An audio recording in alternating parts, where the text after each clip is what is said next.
We're live. So we are live, and today, back by popular demand, we have probably the most prominent of the up and coming young lions of atheism. We refer to him here as His Royal Drewness, the Drewmeister, but apparently there are other nicknames out there. And here he is, the up and coming young lion of atheism activism, Drew. Wow, Drew. Man, you just really can't beat Craig's introductions. That's the main reason to come on this channel, honestly, is for Craig's introductions. That's definitely a part of it. So you were here last year. What were you here? You were here maybe 2 years ago, and you were not a small channel. You were a big channel then, but you've like skyrocketed since. Maybe tripled in size to like 200,000 or something like that. Let me see. Where was I around that time? I want to say because you and I, last time I was on here, you and I had a conversation about just kind of personal spiritual experiences and things like that. Right.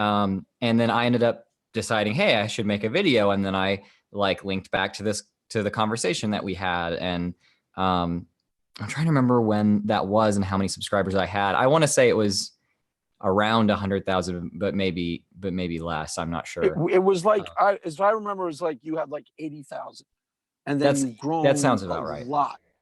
What do you, before, I want to ask you about music first, but just out of curiosity, why do you think you've grown so quickly? What about your channel do you think resonates in your community? And is it just like you got the bells and whistles down, or is there something else that you would ascribe it to? Because it's probably a little bit of both, right? Yeah, I think that's a good way to ask the question. So starting off with the most obvious stuff, I think that when it comes to the basic bells and whistles, like of YouTube, and at the very least, like atheist YouTube, I feel like I have that down pretty well. Like search engine optimization, that type of yeah, stuff. That kind of stuff, SEO, and then I think my thumbnail game tends to be fairly strong. You know, it's not perfect, but it's probably expert. Have you seen my thumbnail game? the no thumbnail. Every once in a while, there's a thumbnail, kind of. It's like I wish things were a little bit more, I suppose maybe professional looking. But at the same time, I don't have any graphic design or editing experience or anything like that. So I kind of have to remind myself now that like when I started my channel, I just started with a phone. Like I just was recording with a phone. I had never made anything other than like skating videos before. And so for coming into it with that amount of knowledge and experience, I feel like I've done okay as far as the bells and whistles go, you know, the technical stuff. But otherwise, so like the voice, because I think there's something about the voice, but I'm not sure what. I mean, I feel like that's something that other people would have to tell me, because I'm not totally sure. I just with my ethos, it's kind of always been I don't quite have a persona exactly. I just kind of decided from the very beginning of my channel, if I want to be a better speaker on camera, if I want to make better presentations, if I want to be listened to more, if I want to be liked more, or any of that stuff, I don't need to just put that on as some affectation for the camera. If I want to be a good communicator in my videos, then I need to just learn how to be a good communicator in life. It's kind of been it's been a journey of self-improvement for me.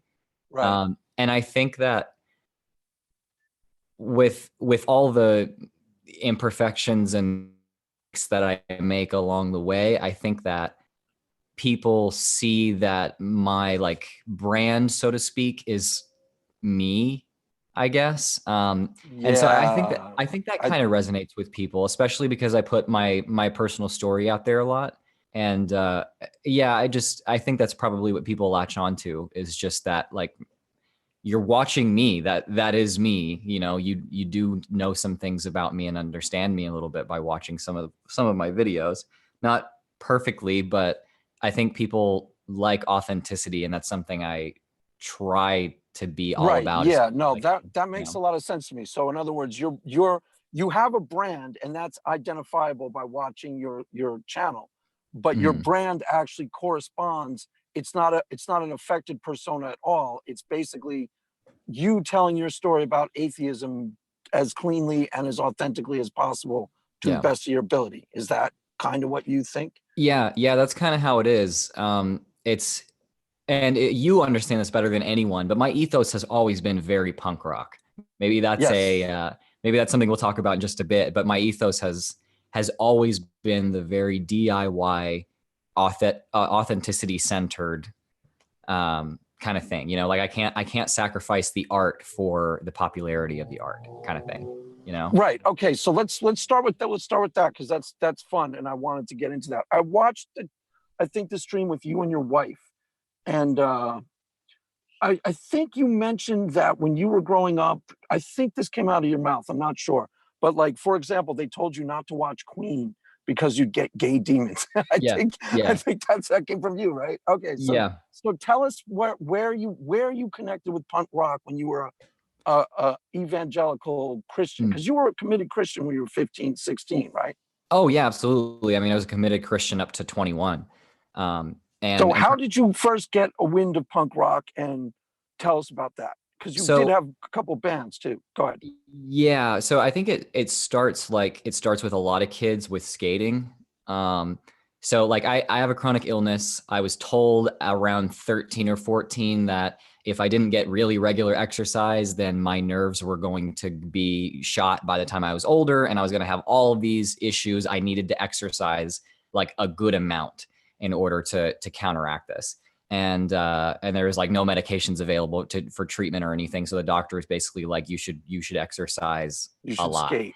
And so I started skating because I've been rollerblading since I was 7. Like I learned how to rollerblade when I was 7, and I didn't even want to learn how to ride a bike because I was better at rollerblading than a lot of my friends were at riding bikes. And so uh, I got really into that. I made some like skate videos. It was aggressive inline skating. So like rollerblades, but you do like flips and grinds and stuff. And I competed in some stuff when I was a teenager.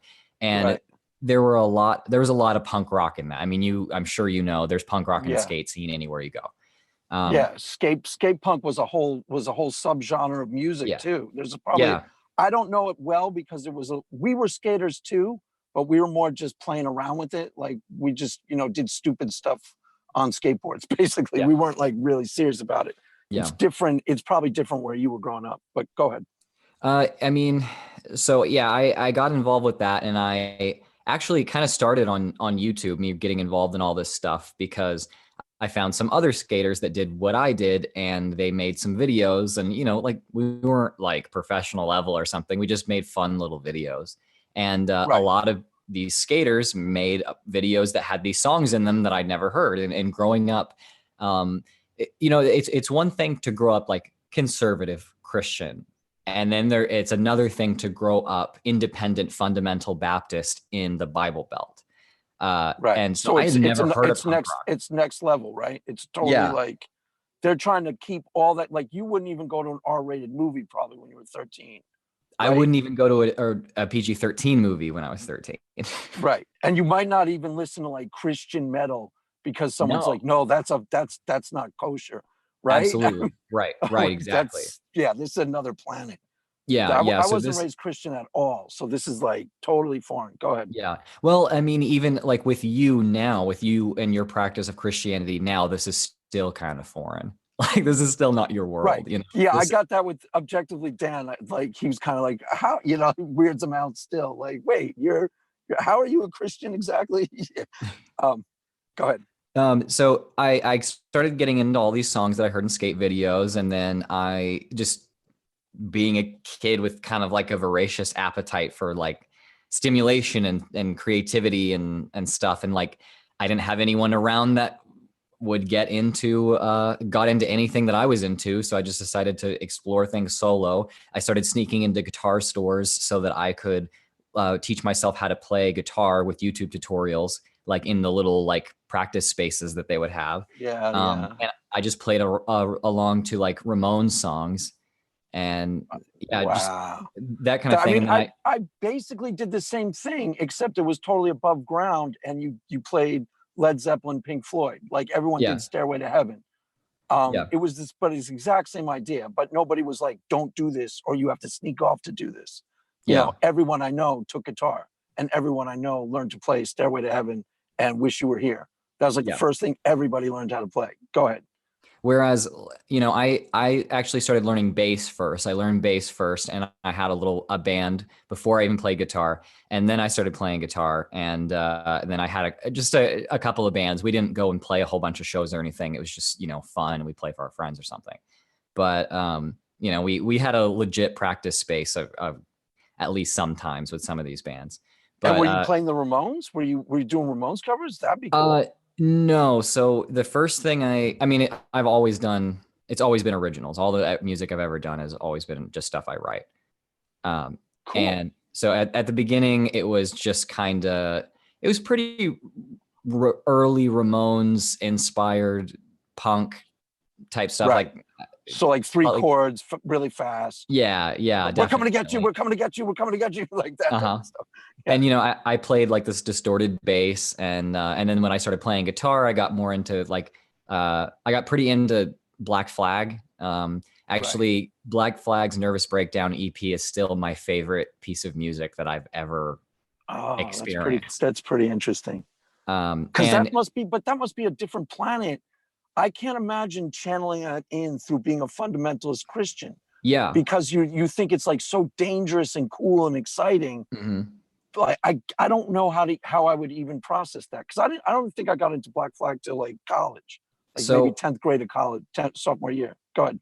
the way that played out, it was a somewhat of at the beginning at least, there was somewhat of a cycle of guilt because it in my church where I grew up, and after ninth grade, I was just homeschooled.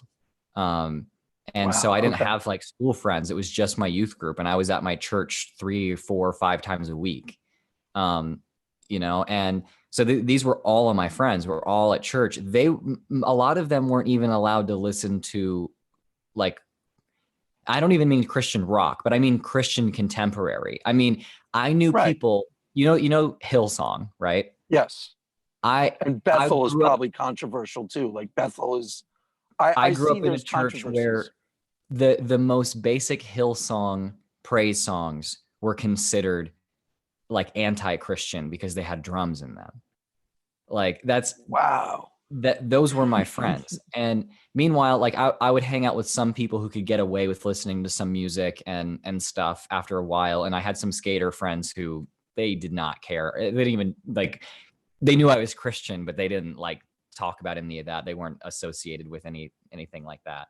Um, Right. but I think the way that I felt guilty for a while, like when I first started getting into punk that wasn't as clean as Judy is a punk or Right. Sheena is a punk rocker and Right. Right. Rockaway Right. Beach. Like when I started getting Yeah. into like hardcore and stuff, and even Joan Jett, actually, there's a little bit of swearing and there's definitely some, like, I guess, non-Christian or worldly imagery in there, like to talk about mental illness, just like drunkenness, everything. And so I felt guilty because I So thought like this is corrupting my mind. But can, at a certain point, I ended up kind of rationalizing everything with, you know what? I am called to be like not of the world, just in the world. And something that really helps me to express myself and really helps me to take pride in setting myself apart from like the world was like my taste in music, and being like a Christian punk rocker was like an identity for me. right. I hang out with skaters, like I go to skate camp and stuff, but yet I'm not really actually close with any of those people. I won't even make real friends with any of those people. The only people I'll make friends with is Christians, and they have to be a certain kind. And I mean the fundamentalist evangelicals version of Christian, which is a very narrow scope of people. Um, Right. and so I basically felt like, God has called me to be essentially a rebel. And the punk rock ethos and, the rebellion and anger against corruption and greed and non-humanistic values, like they meshed so well, and they kind of allowed me to feel okay with listening to music that had swearing in it, because there was some kind of higher purpose for me attaining some kind of identity that made me proud of being like in a relationship with Christ. Does that make sense? Yeah, it makes sense on two levels. First off, that would have its ultimate expression in something like The Clash, where there's like a righteousness that undergirds what they do. That's like Yeah. not necessarily anti-society, but anti the injustice of society. And Right. like they took the nihilism of like, the Sex Pistols, who I really like, and they turned it into something that's socially positive or like about justice. And then the Ramones, you perceive the innocence of the Ramones. So, Rockaway Beach is like a fun, happy, like, Yeah. so you felt okay about the Ramones. And am I getting that right? But then you kind of saw it as tied up with your purpose. Were you evangelizing to these people or just hanging out with them? So I tried a bit of evangelizing with the skaters. It tended to be a little bit difficult. When I was at skate camp, I would evangelize to the kids that were there, and the reaction that I got tended to be centered around how much my personality gelled with the other kids that were there. Like for instance, when I was a teenager, I spoke conversational Spanish because at that time I was surrounded by primarily my family that's from Mexico. And so when I went to skate camp and there were some kids from Mexico City there and they like kind of spoke broken English, we got along super well because they would speak their like broken English and then clarify in Spanish if they needed to. And I would like speak in English and clarify in Spanish if I needed to. And we understood each other. We were close. So I could talk to them about like my faith, which they weren't used to Protestantism because they were from Mexico City. Right. So I evangelized to them. I'm not sure if I planted seeds there, if they thought much of it later. I didn't see like conversions right there, but that's not how it goes anyway. Right. But I also ran into some kids from Denmark one year who they definitely weren't biblically literate, but I also was, 15 or 16, not really the greatest communicator. And when I for the very first time in my entire life ever heard someone say, "Who wrote the Bible?" I think someone just sat down one day and wrote it. I don't even think God's real. And like, I'd never heard anyone talk like that in my life. Wow. It was horrifying to me. It was so frightening. I mean, I'm sure you can imagine a kid growing up in the bubble that I did, then hearing someone basically like be an atheist, and they're sleeping, in a bed like 5 feet from me. And you're like trembling when you're watching them. Is it gonna like, is something gonna pop out of his stomach or what's gonna happen? Yeah, exactly. So it was a little bit frightening, but those are some of my coming of age moments, Yeah, that's really interesting. What did I get it right with the Ramones and the Clash? Is that kind of how you would see it? Yeah, definitely. And the bands that I got really, really into and would actually like want to go see were definitely those that had a much more positive attitude about the world. The bands that were really like nihilistic and just kind of spit in your face and crass, I liked that music, but I didn't really go see those shows or anything. The shows that I saw were more like art punk, and they were like these lo-fi art punk kind of like lo-fi pioneers. They're looking back, they were very influential now. There's a punk band called Japanther, and they were like a noise pop, like art punk type band. And I went and saw them and actually got kicked by the 6 foot tall goth chick who was hanging from a noose, like a hangman's noose, by the way. She kicked me in the back into the drum set, and the drummer almost hit me in the face with a drumstick when he's trying to go down like and hit the snare. But yeah, so that was a fun experience. But their aesthetic and their mission was it was a lot more positive. So yeah, I think that your insight there is definitely completely Do valid. you know X, the band from Los Angeles? Oh yeah, X. absolutely. Okay, cool. Because yeah, basically my favorite. My favorite by far was the Clash, and then I liked a whole bunch of the other stuff. But like Mhm. X and the Clash were probably the two. Like that album, Los Angeles, I love that album. Mm. So, and that's kind of the same idea. Like Yeah. really arty. It's punk, but it's like there were a lot of bands. Like we used to go to this club called the QE2 at college. That was like, the punk place, and we'd just go to hang out. But there was always bands like that. Japan. There was who was the I forget the one that does like the cartoons from Japan. You'd probably know him, something knife. But anyways, so Hmm. keep going. You're experiencing this other reality at the same time when you are still, as far as everybody you knows in your inner Christian circle, you're not telling them about this, right? Or this is just another planet that you go to every once in a while, and then I you come back.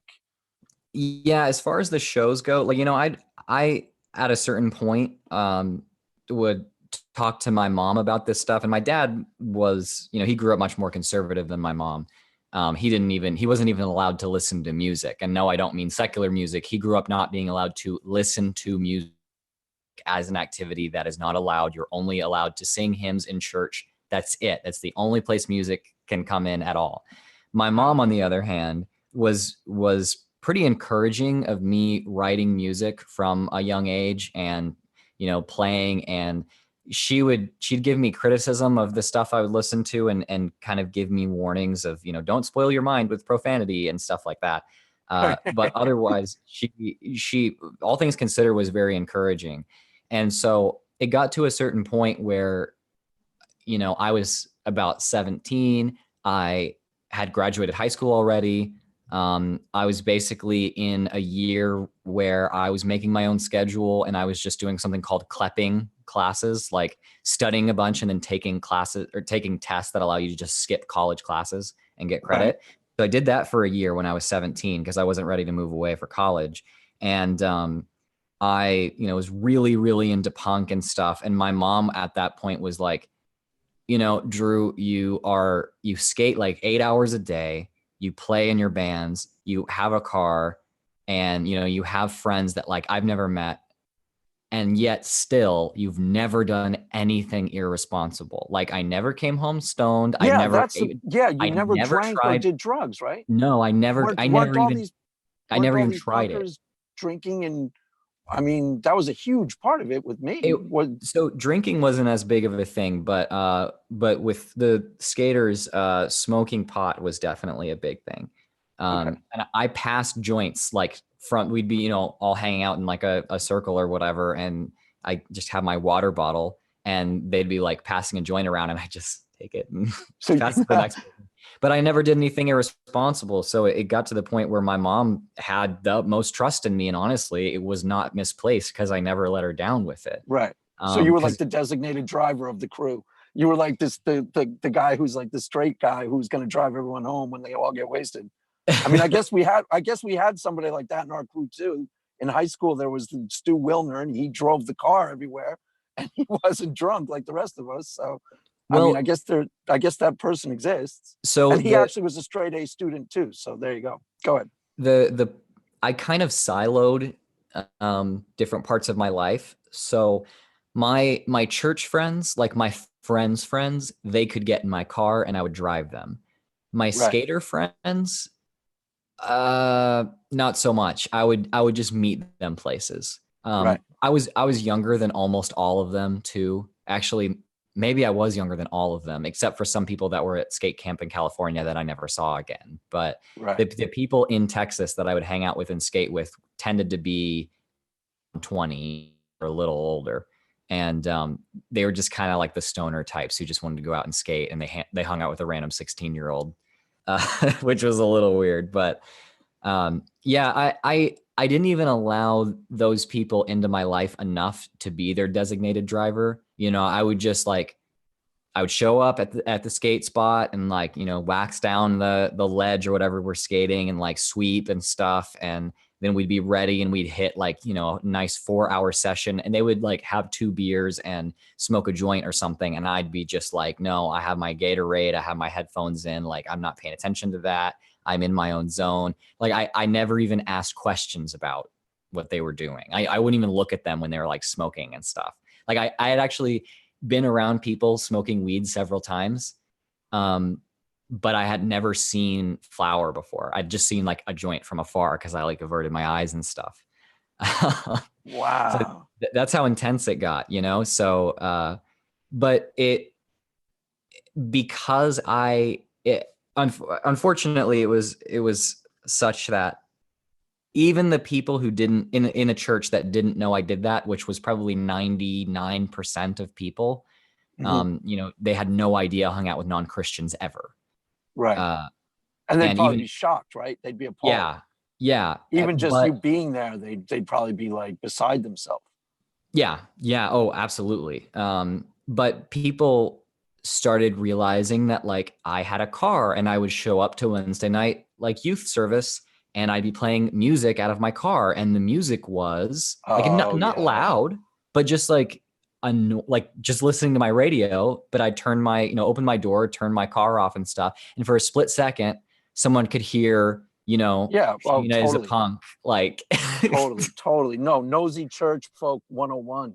They'll yeah. hear you like, oh my God, did you hear what Drew was listening? And they'll Mhm. some like irritating church mouse type will go tell like 5 people in the church group, we gotta start, and ostensibly because they're gonna pray for you because Yeah. you're going, you know, you're going astray, but really because they're gossipy Snoop, you know. Unfortunately, it wasn't even so much with the people who did that kind of stuff. It wasn't so much they were even trying to pray for me. It was actually the church's secretary went around to all the different parents in the youth group, like behind me and my mom's back, and said, Drew listens to secular music in his car and he drives to church on his own, separate from his parents or sometimes without his parents.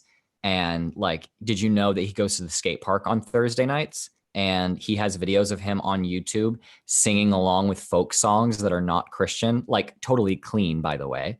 But like, Wow. did you know that Drew does that? He listens to secular music in his car and he has YouTube videos of him, you know, playing it in the background. And one time he posted a video on YouTube, and you could tell from a distance in the skate video that he had his shirt off for one shot. And he is just he's just a male harlot, and like he's not modest. And Wow.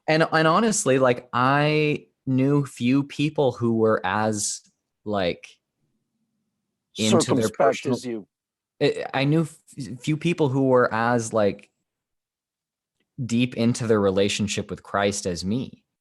You know, it was like, the reason why I say that is because when we had sermons and stuff like that, or we had Bible studies, I was like the kid that was supposed to be bad or whatever. But if we were in a devotional and the youth pastor realized it was a little bit challenging, or you know, it took a little bit of extra reflection or a little bit of articulation or something to really get this ball rolling, get the teens thinking about what he's speaking about, he would talk to me because I was like all ears. I was super attentive. I was very much into what he was saying. I wanted to make sure that I like any Yeah. wisdom he could pass to me that was really important to me. You know, Yeah. my example in my kind of like my, I guess you could say like my um in secular circles, you just say it's like your spirit animal. I don't really know if there's a Christian term for someone that you, a biblical character that you feel that you want to emulate or you have something in common with and you want to strive toward being something like them. But Probably mine like was, Elisha, Elijah, like that type yeah, of thing. mine was always Solomon. You know, I remember when I was 9 years old, I asked, I heard a sermon that was about how you should be asking for wisdom instead of riches, because when Solomon was basically confronted by God and was offered great riches um, or wisdom, Solomon said, easy choice. I'm going to choose the spiritual gift of wisdom rather than monetary gain. And then Right. God gave him wisdom and he made him rich. Right. And I was just like, you know, I think wisdom really is important. And so for me, you know, even though I didn't fit within the Christian, like the narrow Christian lens that a lot of people I grew up with had. I had a pretty serious relationship with Christ. I was very serious about this. And so when I went to college, I was able to kind of look around and realize that my denomination was kind of extreme, and that I didn't feel like it was actually helping me get closer to God. I felt like it felt like a social club where everybody was trying to say, I'm better than you, I'm a better Christian than you. And I thought that is probably the most, that is so antithetical to everything that Christ's message meant to me. Right. They're trying to out holy one another instead of and actually like be humble and be as committed. No, how you described yourself makes complete sense to me, but go ahead. I was sitting there just being like, guys, why are we playing holier than thou when we all agree that all of us, everyone has sinned and fallen short of the glory of God? Right. And that if we want to be close to him, what we have to do is humble ourselves and realize that we have issues and then give those to God, not walk around talking about how you have no issues. Right. Well, they kind of sort of know that, but the temptation to like out holy one another is like, it's kind of church culture breeds it into you a little bit. I kind of get that, because there's a lot of that, a lot of what they call heresy hunters on Twitter, where they're like always up in each other's face about, this doctrinal purity test or that doctrinal purity test. I'm like, I don't even bother like even reading it, but I totally understand where you're coming. Keep going. So you're at college. Yeah. In school, I realized when I went into my dorm for the first time, I ended up talking to a guy there that was in a punk band, and he was really, really into punk stuff. And the reason why we started talking was because I was wearing a homemade shirt that I had made for this Canadian punk band that I really liked. And he recognized the band's name and was like, oh my gosh, you like the Vile Tones? That's crazy. And I was like, you've heard of the Vile Tones of all things? Like, that half their members are dead now, right? Like, I was like, they were popular in 1978 in Toronto and like just about nowhere else. And he's like, oh no, the Vile Tones were vital for the evolution of metal though. And I was just like, my brother, my soulmate. Yeah. And then I was like, who are you? And he's like, oh, I'm Connor. And he introduces himself, and he's the designated chaplain for my dorm. And I was like, head exploded. That's what I was just going to ask you about. If there were, okay, go ahead. Yeah. So in college, it got to the point where I realized you can get close to Christ. You can learn, you can expand yourself theologically. You can learn more about the Bible. You can develop like more trust in God. You can have more spiritual experiences. You can do all the things. You can run the gamut with Christianity, and also express yourself as an individual. Right. And that was something that was just huge and revolutionary to me. And honestly, that Christianity was always important to me. I never took it lightly. When people say that they felt it was their parents' faith until they became an atheist or something, I don't relate to that. Like, it was mine. This was mine. Yes, it was like my parents taught me it, and there kind of was just an expectation I'd be Christian growing up, but I did make it my own. And in college, I realized that all the things I had done in my life to make Christianity my own was actually something that was going to like make me more Christian, if that makes sense, rather than feeling like I had to be a drone for Christ, if that makes sense. Yeah, that totally makes sense. And so, yeah, I had a much easier time with it all in college. I didn't really face a lot of judgment for my like musical tastes. I had friends that I played guitar with all the time, and it was very positive. So that was a much better environment than the one that but that's partially because the culture of Christianity kind of expanded and loosened up enough that there was such a thing as like Christian punk, right? I mean, there's like, because that's become an acceptable. A lot of people get that now, but they wouldn't have gotten that. I'm not sure what year you're talking about, but a lot of people get that now, and they wouldn't have got it like when Seth Andrews was coming of age, for example. They never Right. would have gotten that. So my friends were into like Christian punk and Christian rock and stuff like that. Uh, and like Christian metal, like my friends in college. And to Right. them, that was just normal. They grew up with that. You know, they and their dads would like, you know, headbang in the car to like some Christian metal, and Right. it was a wholesome thing. And they would go to like Christian death metal shows, and Christian death metal.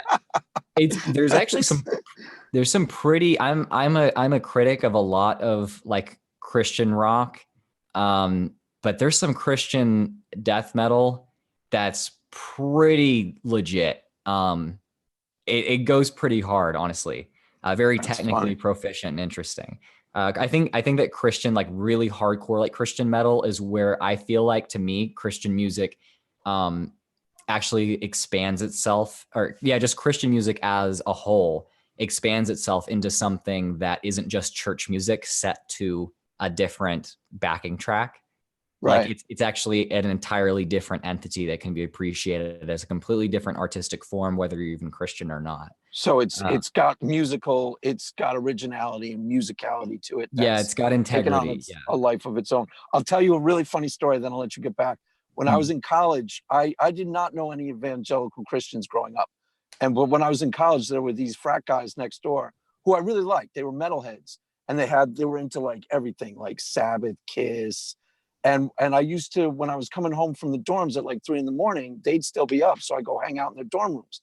And I was going through all their collection. It was like Van Halen, Guns N' Roses, and I see Striper. And I was like, Yeah. Striper? Are you kidding me? Like I started making endless fun of them for having Striper. And they were all like, no, you got to understand, it's really good metal. It's really good metal, right? They were committed to it. They were playing. I was skeptical about Kiss because I was a snob about Kiss. I didn't think that was real music, and Mm. they're actually the ones who played like Detroit Rock City for me. And I was like, okay, I get it. Kiss is actually a pretty good band. Yeah. Like they're the ones who taught me that Van Halen and Kiss were worth hearing. Yeah. But they Yeah. told me Striper was the real deal. So That's that punk rock in both of us, because I think you and I, our reactions would have been just the same in that situation. You know, it's the elitism that punk rock tends to breed into people sometimes. totally. Well, Um, it's when I was growing up, it was classic rock elitism. That's what everybody mm, was. And then punk got introduced into the bloodstream of my high school, and I started taking to it because it was just more. It was so much more exactly where I was at, like the Violent Femmes. You'll probably oh, relate to this. Probably nobody else will understand this, but the Violent Femmes' first album, like Blister oh in the my God. Sun, that Yes. could have been written by me about the Hmm. weekend that I had just gone through. Like that Yeah. was so right where I was, that I was like, I was still listening to classic rock, but punk was just starting to like speak to me more, Hmm. because it was like it was actually what I was going through. That's how I see it, anyways. Oh Go man, ahead. So I have to say, to be to be young at the time of the release of that album, yeah, it was I perfect. I envy that, because that's one of my favorite albums. It's incredible. Yes, Um, actually, it's funny because when I had my band at college, everybody always compared me to him because they said I sounded like him. oh Uh, yeah. I, but that album was like the arty punk girls were the first people who started listening to that. And I was Yeah. kind of friends with all of them. But then when somebody played it for me at some friend's house, and I was like, dude, this is me. This is exactly what we just did last weekend. This is Yeah. the same thing. Like it was really like it was just immediate. You know what I mean? Yeah. Oh yeah, no, absolutely. And that's how I felt with a lot of my punk rock. Like, so a lot of the cleaner stuff and the stuff that talked about skating and, graffiti and stuff, I definitely related to that. But to answer your question earlier, I it was, so when I went to school, I entered my freshman year in fall of 2012. So I mean, recently enough. So Christian punk, Christian rock, all that had been around for a long time. Right. And that, to me, like, I was taught that was almost a perversion of Christianity and therefore worse than secular music. And Wow. so, yeah, Okay. That's It's that basically everything that's even remotely fun or enjoyable, we're gonna make off limits no matter what. And yeah, if it crops up in a form that it's safe, mom, no, it's off limits no matter what. I yeah. mean, that's kind of like the agenda. You listen to us and nothing else. Go ahead. Yeah, the weird thing is that I remember I remember in history classes in my little like tiny, it was technically a homeschool co-op, but I call it a private school. It was like had 100 students. My tiny little private school. I remember in history class, which my mom taught, by the way, so I heard it every single semester just from her lesson plans and that kind of thing. Like everyone was really proud of being similar to the Puritans, and we would Wow. like compare ourselves to the Puritans in the way that they stood apart from the world and resisted temptations and like bodily pleasures and things like that. And then, the sinners in the hands of an angry God it was just music to our ears. So the actual sermon, you guys were like that. That's a real sermon from Yeah. what Jonathan Edwards, right? Yeah. Is that who Yeah. that is? Yeah, I think so. And yeah, it's fire and brimstone stuff. I mean, Yeah, times like literally. 1,000. Like literally, Yeah. yeah, exactly. Literally Yeah. And happy to be having watching people burn in hell. You and sometimes we see that were with Calvin. It's like, what on earth is wrong with you, dude? Take it yeah. chill. Go ahead. But we would look at that, and I think that now that I think about it, this wasn't the point I was making. I was just trying to demonstrate how isolated this community that I grew up in really made itself unnecessarily. But the idea that the anger and the vitriol and the just pure unfiltered passion that Edwards would have to put into that sermon and did put into that sermon, and the almost, I don't want to say hatred because that's probably not the right word, but there's aggression with that. Right. You can be evangelical and the way that you do it is very aggressive. And it can confuse people and make them think that you're not doing it based on love, but you're doing it based on hate or fear of what is unknown. And I think for some people that probably is true. I mean, that's probably what some people do. But looking at the anger that was involved in those sermons that I was taught to think were awesome, the same kind of anger was found in punk rock, you Right. know. That if you look at it, if you want to look at it from kind of a modern lens, that sermon was very much anti-establishment and anti-vanity, I guess, is Right. probably what I would like. It really called for authenticity. And then, I carried that as a kid, and then getting into punk rock, just it fit. Right. Right. Meanwhile, it was like I was a punk rock Puritan. That's probably the best way that I could put it. No, that makes complete sense to me, because one of the things I was telling people originally is that I knew punk rockers who were more religious than religious people, and it was down to even like the Doc Martens with the laces. It Oh was, yeah, I wasn't one of them, but I hung out with them. But I absolutely. totally understand that, and music to a lot of people I know, it was true with me and my friends too, but music was religion. I mean, we were Talmudic about like Pink Floyd, Led Zeppelin, like really honest to God Talmudic. I Yeah. mean, I know like every note of The Wall and every note of Public Enemy and every note of like the early Rolling Stones, like really, really. And there are about a handful of friends I had in high school were the exact same way. You know, Yeah. we would just sit and sing The Wall just all night. Yeah. You know, so I totally understand that. That Mm. was my first like, that was probably the first. Music and movies were probably the first two things that I was genuinely like religious about in a way that I think is good, not negative. Like Mm. really deeply Yeah. committed, really, really like passionately involved in, To where it's like invested in. it's adding something to your person. It's benefiting you and helping you become like further yourself or better yourself. Is Yeah, that kind of like what you're referring early David Bowie in ninth grade was like, that was like another planet to me. I was like, this is it. This is the coolest thing I've ever found in my life. to? Yeah. You know, so That's honestly, that's how I felt the first time I ever heard anything. I think the very first song, ironically, the first song I ever heard from Black Flag's Nervous Breakdown EP was the closing track, which is about 50 seconds long, and it's called Wasted. And it's just Keith Morris, their singer, saying like, I was so wasted that I was homeless. I was so wasted that I was a skater, and like I was a surfer, and I got drunk in the middle of the street, like at Venice Beach. And like, I basically all this stuff, like saying that you're just wasted all the time. And I had never even seen alcohol. Like I'd never even like smelled alcohol in my life. And I remember when I was 16, hearing that song on a skate video, and it's just like, the refrain, the chorus is just, I was so wasted. Yeah, no, I know And exactly. I and I the know exactly. Oh guitar my God, I know exactly what you're talking about. I got the a great guitar story to was tell you. it's just it was so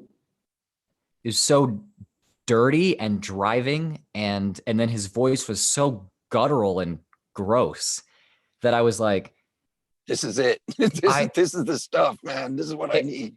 yeah, and I was kind of like, I don't really think that this song was made to necessarily glorify drunkenness. I think to me that song, like at least in personal interpretation, was like he's singing about all the bad things, all the bad choices that he made, and how much like he's wasting his life because he's just dedicated so much of his life to getting messed up. And Right.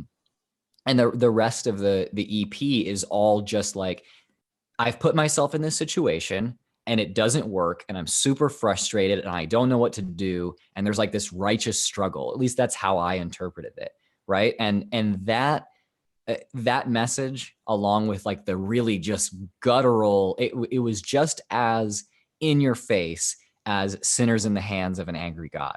And so Yeah, it was no, perfect for me. totally understand that. Yeah. That's like two experiences like that that are similar. The first time I heard Public Enemy, and the first time I was like, really punk is probably it, was when I was traveling abroad. I was doing a foreign exchange, and I was in the mountain in the Alps. And the guy, I was doing a foreign exchange program, and the guy had the Great Rock and Roll Swindle.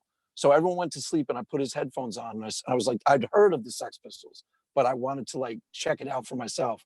And Mhm. they did, you know, when where they do Roadrunner, and he's like, Road Runner, Yeah. and then he forgets the lyrics on the album. It's like, oh, I forgot the effing words. I Yeah. forgot. I was like, oh, this is it.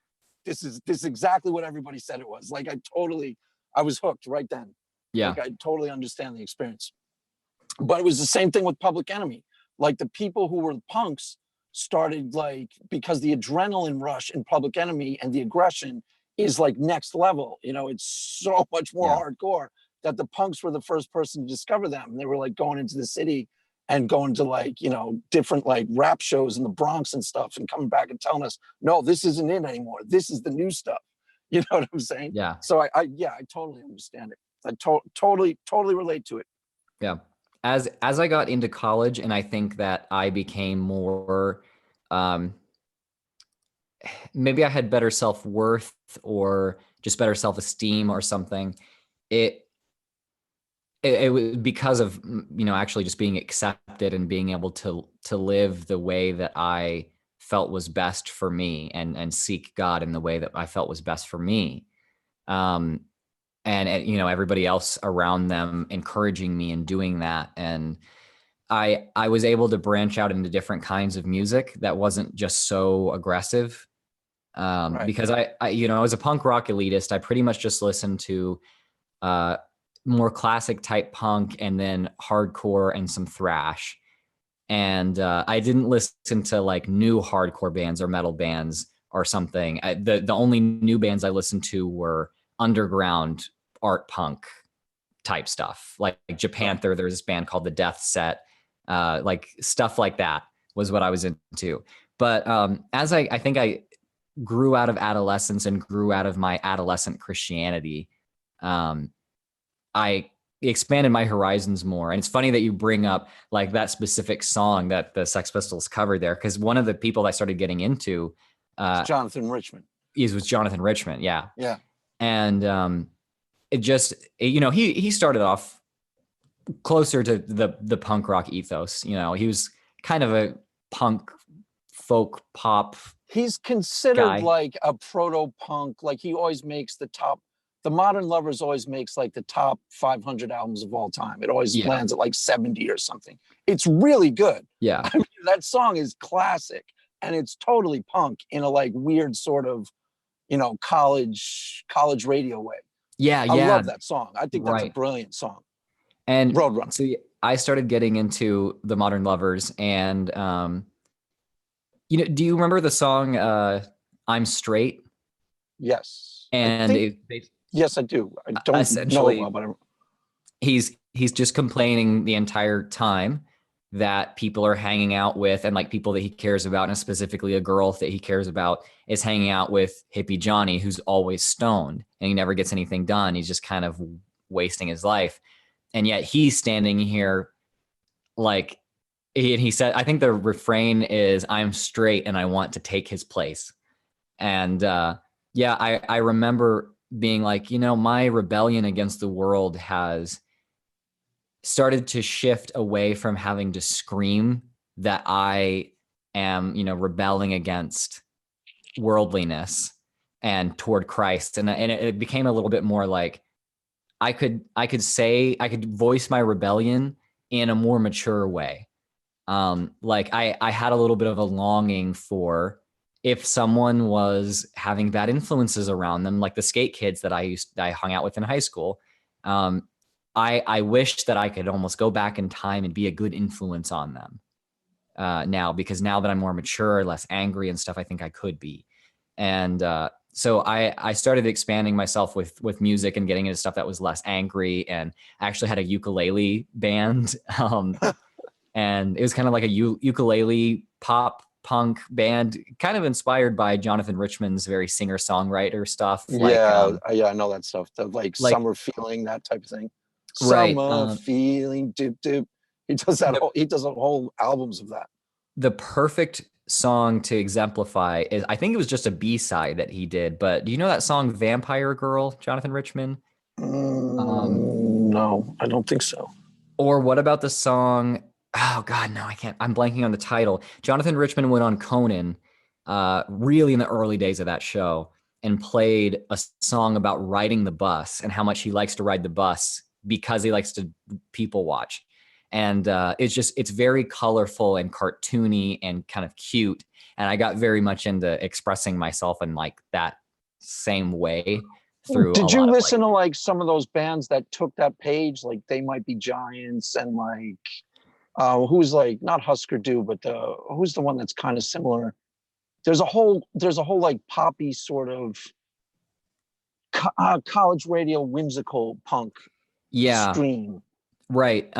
So later on, I started getting into Pavement. Have you heard of Pavement?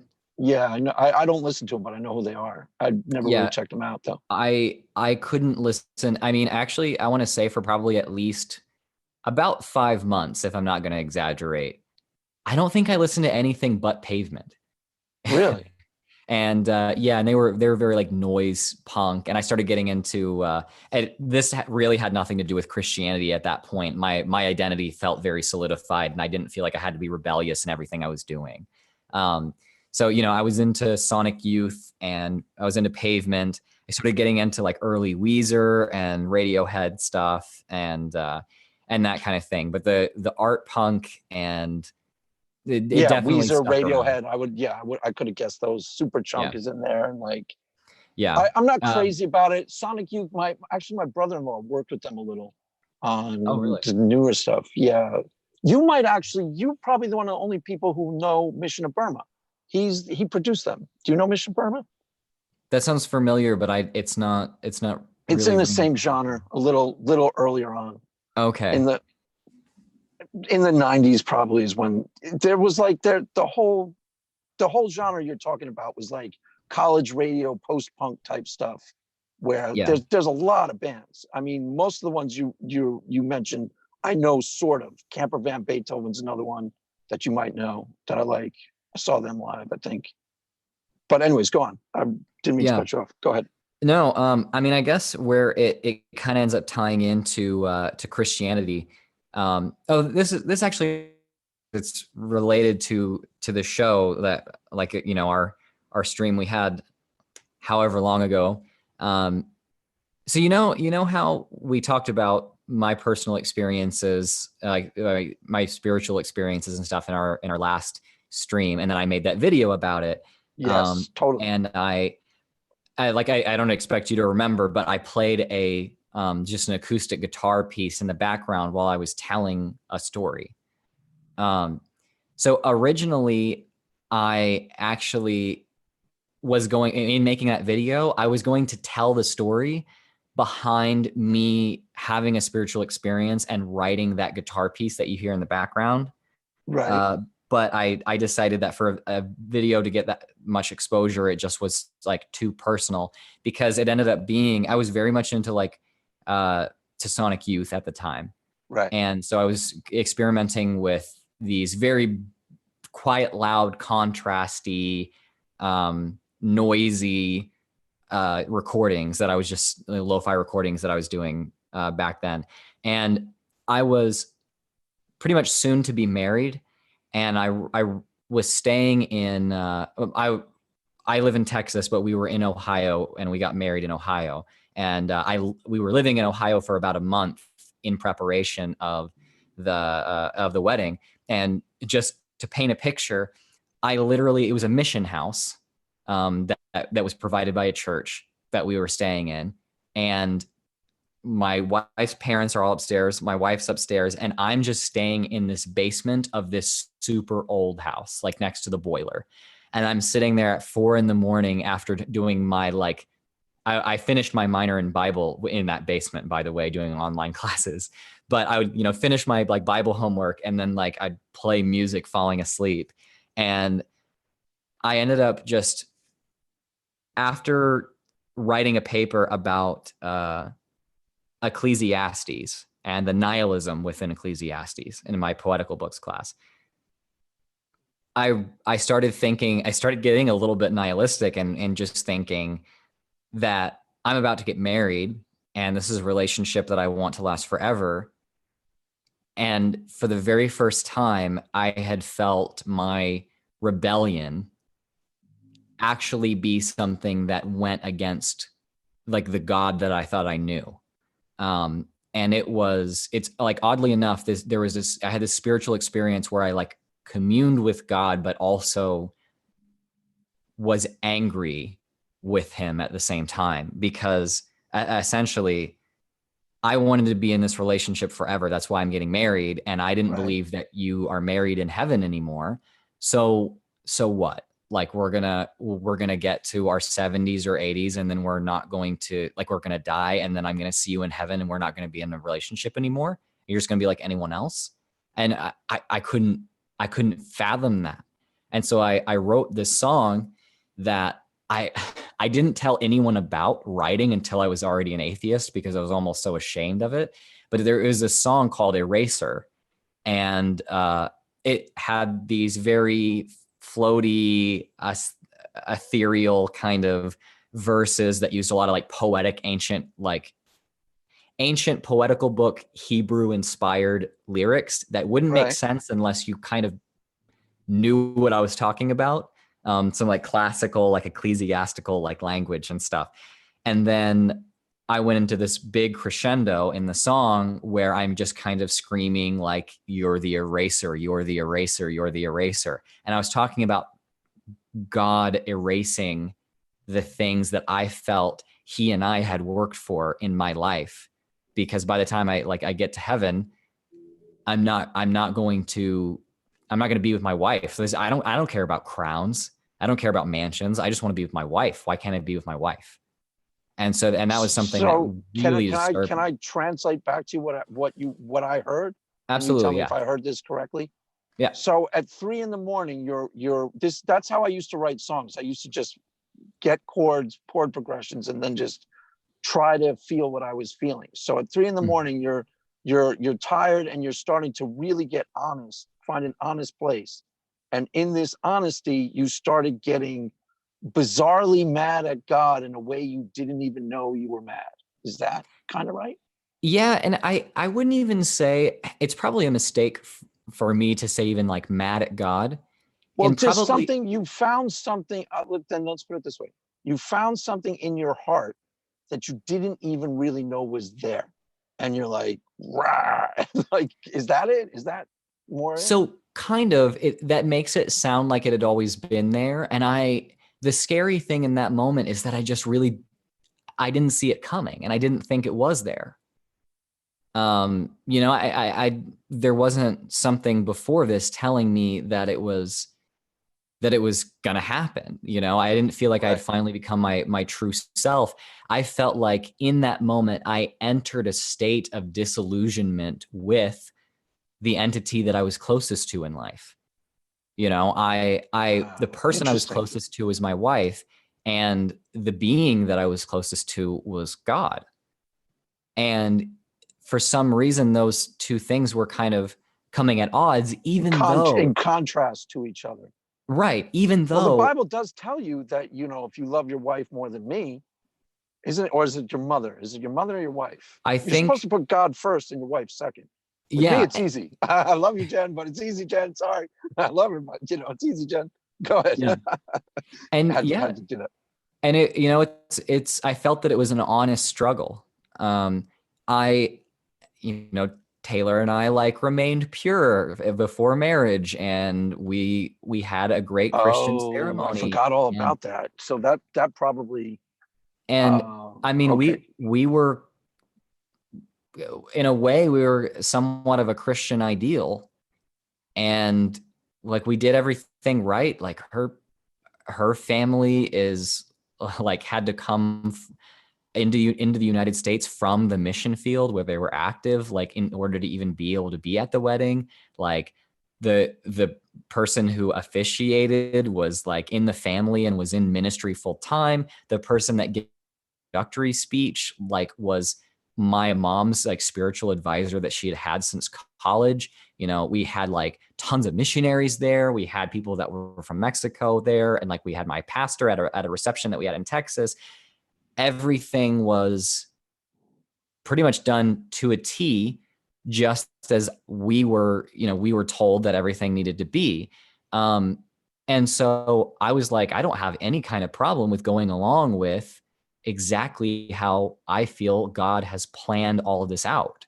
You know, God's plan is the one I'm wanting to follow, and I'm happy about it.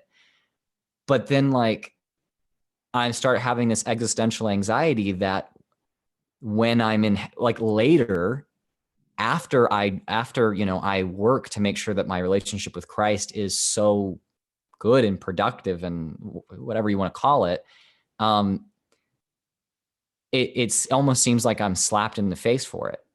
Right. Uh, and it's kind of like I didn't even feel that I had to love my wife less than God, or like in that moment that I was loving my wife more than God. It was more like, I don't understand why I can't love my wife as much as I do and love God as much as I do. And when I die, be able to like be in a relationship with my creator as closer than I'd ever been, but then also be in a close relationship with the person who's most important to me. I don't understand why it has to be one or the other. Like, we're supposed to be together, aren't we? So it really, I would say instead of anger, it was more disillusionment and confusion, if that Was makes it, sense. could you describe it as, because the feeling that you had, I've had thousands of times, Mhm. very similar, but instigated differently. Could you describe it as like all of a sudden you kind of follow something and you come to a sense of like existential dread or existential, like, I don't know, some sort of like, because in a way, this is a weird theory, this is weird to throw out here, but it's, and in a way, I think a lot of people don't ask really challenging questions of themselves because they don't Mhm. want to get to where you got, and they kind Yes. of know Yeah. that they will. Does that Yeah. make sense? Yeah, no, I think that you hit the nail on the head there. And yeah, when you say that you relate to it and you've been in that place, you're a person that I would expect to say that, you know. And Yeah, I think that we can be totally. on the same Totally. page there. I went to that place hundreds of times Yeah. in a lot of different variations. But yeah, I know it well. And later, I I decided that I wanted to, because I thought about having my band play that song, and I decided that I really wanted to keep that song between me and God, because I felt like it wasn't other people's business. Because if he and I were having a discussion through my artistic expression, then I felt like we needed to continue that in private rather than opening it up to the floor. Right. You know. And so that's what I did. I eventually told my wife about that song way later, and I don't remember if we were Christian or not, or Now, whatever. can I ask a weird question? Has she deconverted, or is she still a Christian? Yeah, she's an atheist and has been for a while. I don't know. Funny enough, like the kind of struggle with that is that when a spouse deconverts and then like when one person in a relationship deconverts and then the other one does later, it's just kind of probably, especially because I'm an activist in this, it's just assumed that like that's You my were the direct like they influence. does her family blame you is the most obvious question. Do they Yeah. blame you? Do they think that Well, you Svengali'd her out of her Christian? She was a good Christian girl until she met Drew the atheist YouTuber, and he Svengali'd her out of her beliefs. That that I'm was guessing that's what they think. I mean, I don't know if they've ever said it to you, but that was the initial reaction, yes. Um, okay. from both sides of the family. Um, Oh, from however, your side too. yeah. Interesting. Oh, we told my side first. We told my parents first, and that was what my mom basically was hearing me say, that I'm an atheist. And at that time, Taylor was just kind of a questioning, maybe Christian. Like she'd probably call herself an agnostic theist at that time, if that makes Okay. sense. Yeah, it And totally does. so like she was just definitely in a seeking kind of mode there. And I just, when I came out to my parents, we're sitting there, Taylor's sitting next to me, and they argue with me a little bit, but then my mom bursts into tears and looks over at Taylor and is like, what is he doing? Is he influencing you? What is he doing to you? Are you safe? And I was Oh like, wow, your mom how burst into incredibly tears. insulting. Like how Oh incredibly man. insulting. You're assuming that I am being controlling. Like I used to be told when we first got married and just before we got married that I was not as strong of a spiritual leader as I needed to be. I didn't provide enough direction, and that I needed to be telling her what she needed to do in a relationship with Christ more than I was.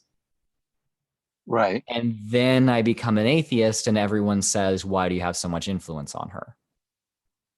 And I'm Right. like, I, what people don't realize is that the day that we got married, one of the very first things I went up and did with Taylor is I walked up to her, and it was like at the wedding, and it was like, or wait, no, it was us going home from the wedding, and I was like, I'm just letting you know, we've talked about this stuff before, but now as your husband, we like have this spiritual bond, and I'm just letting you know that the authority that God has bestowed upon me to be the spiritual, like to be a spiritual leader for you, is to acknowledge that God gave you the brain and the independence and the understanding and wisdom to be able to seek him and like on your own, and then come to me, and we can be like equal partners in seeking Christ together.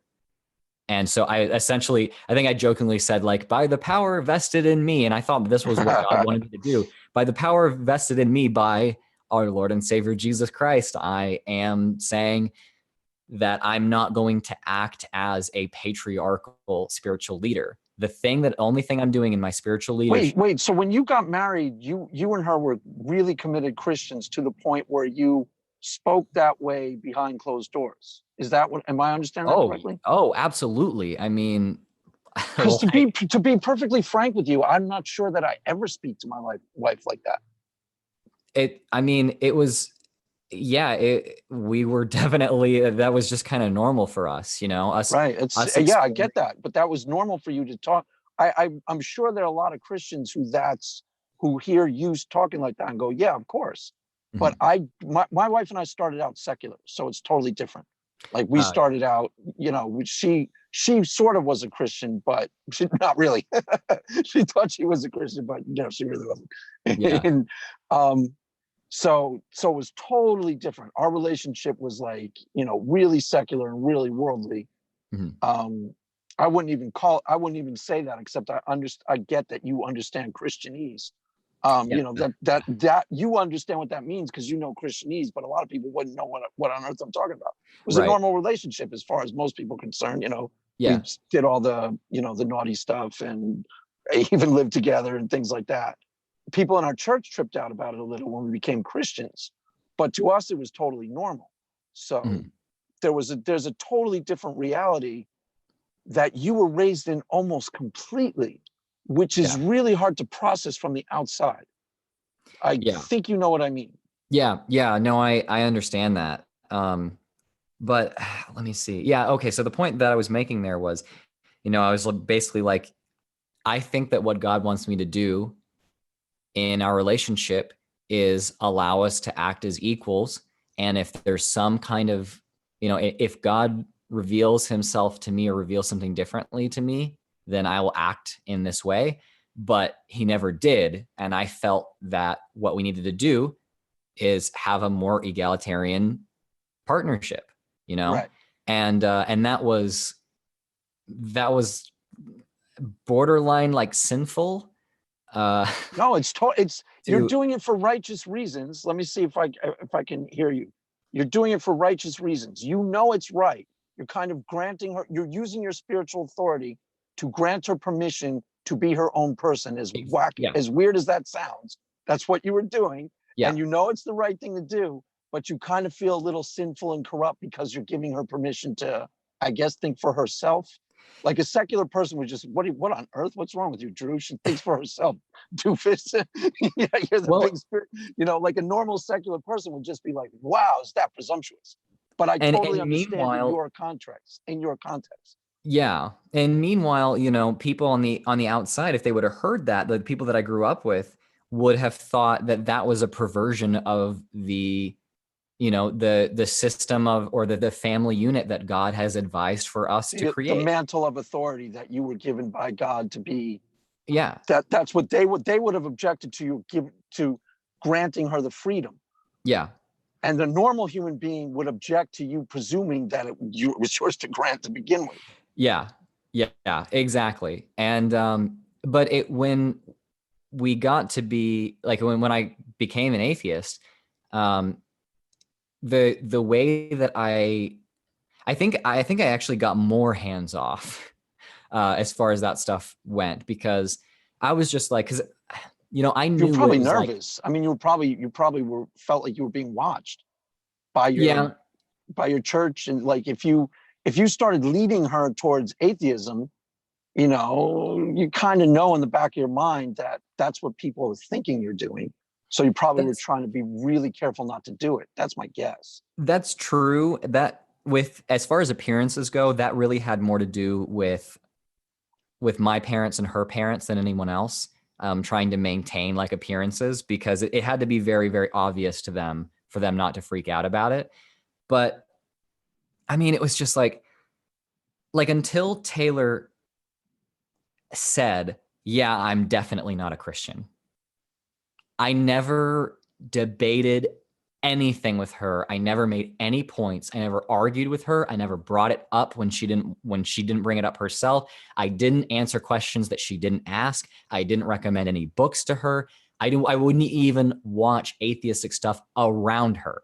Like, or I don't, not even atheistic stuff. I wouldn't watch a PBS video that talks about evolution around her, because that was my world, and Right. it was not hers. And I also knew how emotionally tumultuous it can be to go from this like belief structure that you grew up in to a completely different one, and where you, especially one where you have like absolutely no support and actually kind of a lot of disdain for you, in that transition.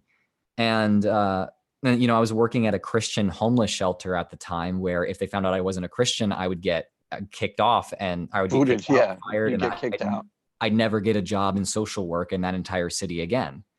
And so, you know, it was very high risk, but it was just, I felt like it was so completely out of the realm of being appropriate that I, you know, try to convince her of anything or try to talk her out of her Christianity or influence her ideas, that I never wanted to. You know, I never Yeah. did No, that. And I so, totally understand that.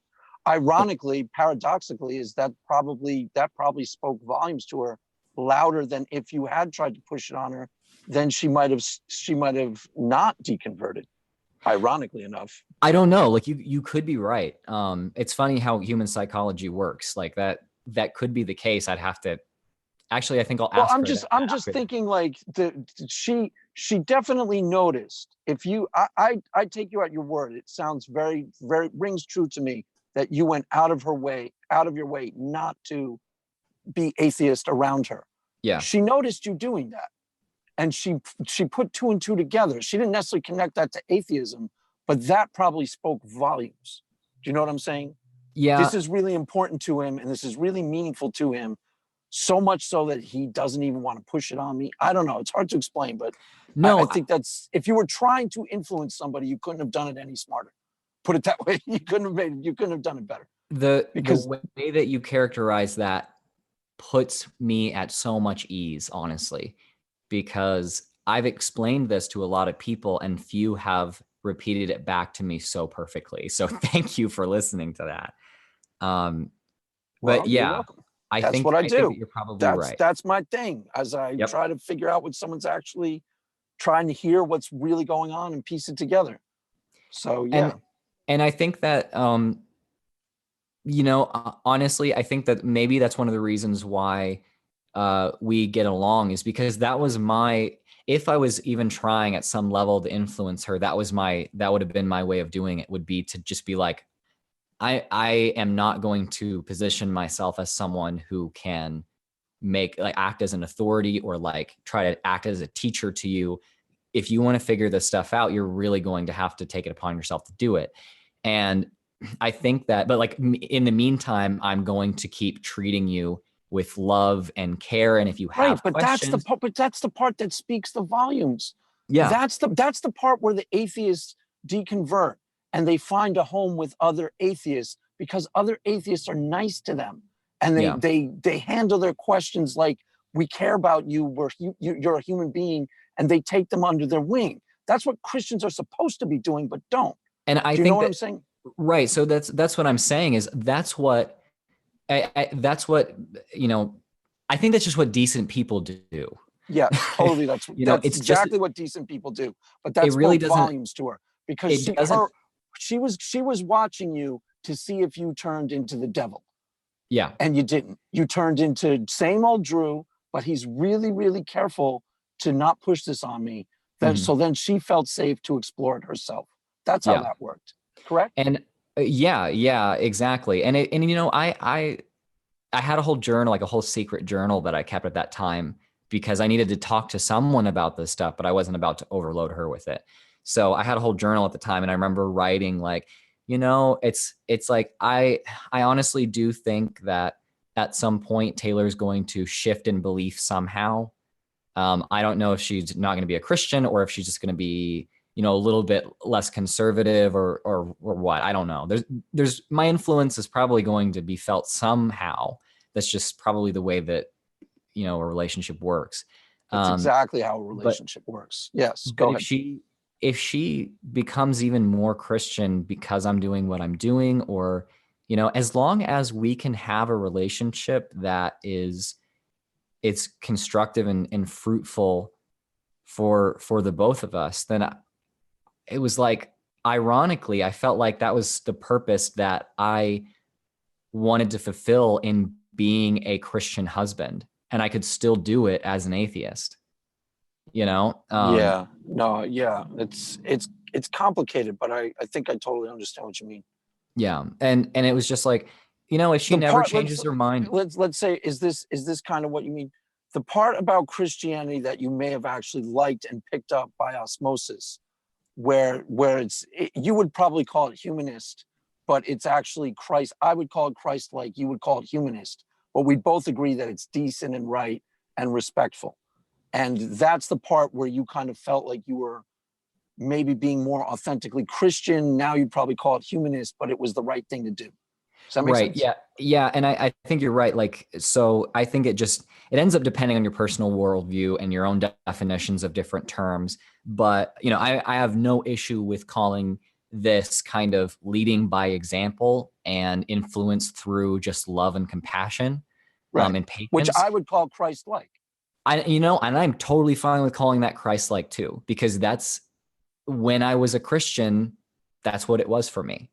Right. And now I have that reconceptualized in my head, and it's humanistic, but the value is the same and the actions are the same. Right. And so it's like, I think that you and I both tend to take that approach. If we want to influence someone, that's the approach that we take, is trying to show as much love and compassion, patience, understanding as we can. And if someone is open to exploring, or if your light has shined brightly enough and their interest is piqued, then they can come to you, and the defenses have been dropped. They can just have an honest, open conversation with you where you can actually get through to them, and they can actually get through to you. That's Totally. been the That's approach. exactly what I'm doing with Pleasure of Doubt. We're trying to do, that's exactly what our project is, trying to open up the line of communications between Christians and atheists. So you're basically, what you do is you get the stuff out of the way that you tend to automatically disagree about, so that you start to have an honest conversation. Yeah. And then once that happens, then things organically, whatever happens from that point forward, but it's rooted in truth. Yeah. And, I think it's somewhat of an unlikely thing for this approach that you and I find so valuable. It's kind of a rare thing for that to become particularly popular, because I think it's very easy, whether you want to call it sin or you want to call it tribalism or whatever you want to call it, it's very easy to slip into a groupish state of mind where if you don't agree, then I don't like you and I am not going to put up with you. Yeah, it's tribal. I call it tribalism. Yeah. It's definitely tribalism. And people fall into that. And so I think it's unlikely that the approach that you and I both espouse becomes that popular. It's not sexy, it's long. Well, I mean, speak for sometimes yourself, Drew. On my end, it is sexy. On your end, no, you got the haircut. I haven't had the haircut in a while, but on my end, I think it's pretty sexy. All right. Okay. I'll let you have that. It's not marketable. It's not as marketable to people, Well, but you kind of are marketing it. That's why I asked you when we first started out. Okay, two quick interesting points. First of all, we exchanged tribalism together. We both talked about and communicated in a different tribe that we're both part of. Yeah. So we kind of broke bread on neutral territory, correct? Where we're talking about punk rock, and we both sort of see eye to eye. A lot of the bands, you like X, so that speaks volumes right there, because that means a lot about a lot of different things. But I think that's a big part of what your channel is about, isn't it? Yeah. It's true. I am trying to market this approach, and that's what I see is why, when I asked you why you're resonant, I don't think it's the bells and whistles. I mean, I think that your approach, go ahead, you tell me, but go ahead.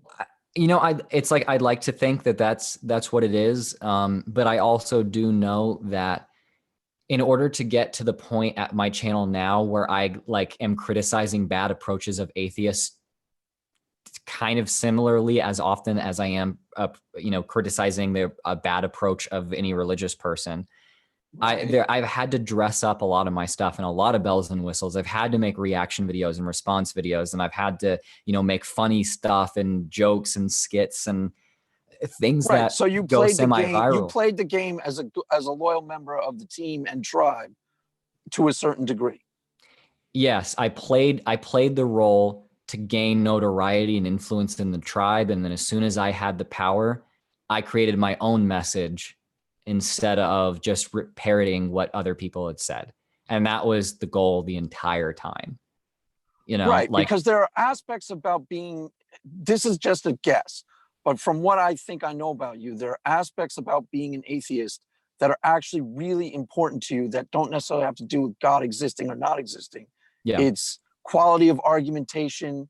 Are you thinking things through in a way that's logical and reasonable and consistent with reality? that's really important to you, and that isn't necessarily about being an atheist about God or not God, correct? Right.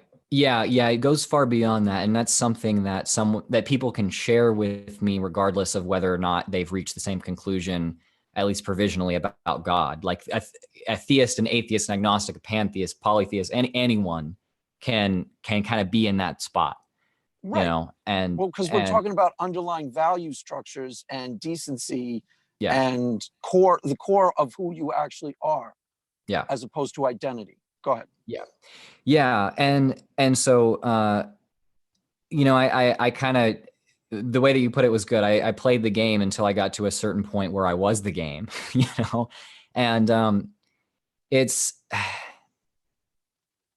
I've seen in person. I've seen a lot of Christians do the same thing. And I think the youth pastor that I grew up with was someone that did that. Right. Uh, he was the youth pastor in an independent fundamental Baptist church. And a lot of independent fundamental Baptist culture was steeped in the kind of nationalist politics of the 1950s. And there was a lot of McCarthyism in there. There were people that were basically, they deified Ronald Reagan and Reaganomics, and their political affiliation was just as important to them as the relationship with Christ, which to me was just awful. Right. So backward. And even to me now, that looking back on what a relationship with Christ means to me now, in relation to like back then, I would also say like it still is backward to have your affiliation be so much more, like so important as compared to your personal relationship with like your savior who created you. That just seems, yeah, I mean, that's a whole um, another political thing unto itself, yeah, because there are roots, like, you probably know who Michelle Bachmann is, right? yeah, She started out, pimping out for Jimmy Carter way back in like 75, because he was the first evangelical president. A lot of people don't know that, yeah, because everything has shifted politically, and there's a whole fascinating story to be told about how that's happened and why. yeah. But But my youth pastor was in an environment that not unlike the atheist YouTube community of pre 2016 was just completely toxic, and kind of, it just sucked. You know, it distracted from the main point. It distracted the culture around the doctrine, distracted from just like what everyone said they were there for. right. And my youth pastor kind of came in and to me seemed to play the game a little bit. And then he ended up becoming the pastor of the church. And now if you go back and look at the sermons that they're putting out, they're not the same, you know? Right. So he played the game enough to get his own little fiefdom going, and then he started doing things his own way. Not Uh-oh. sin doctrine of the denomination, slurs in private. Can you still hear me? I didn't hear what you just said. You Okay. just cut out. I'll back up a little bit. My youth pastor played the game a little bit, and he doesn't compromise the values of the church, I don't think. That the church that he grew up in and he pledged to serve.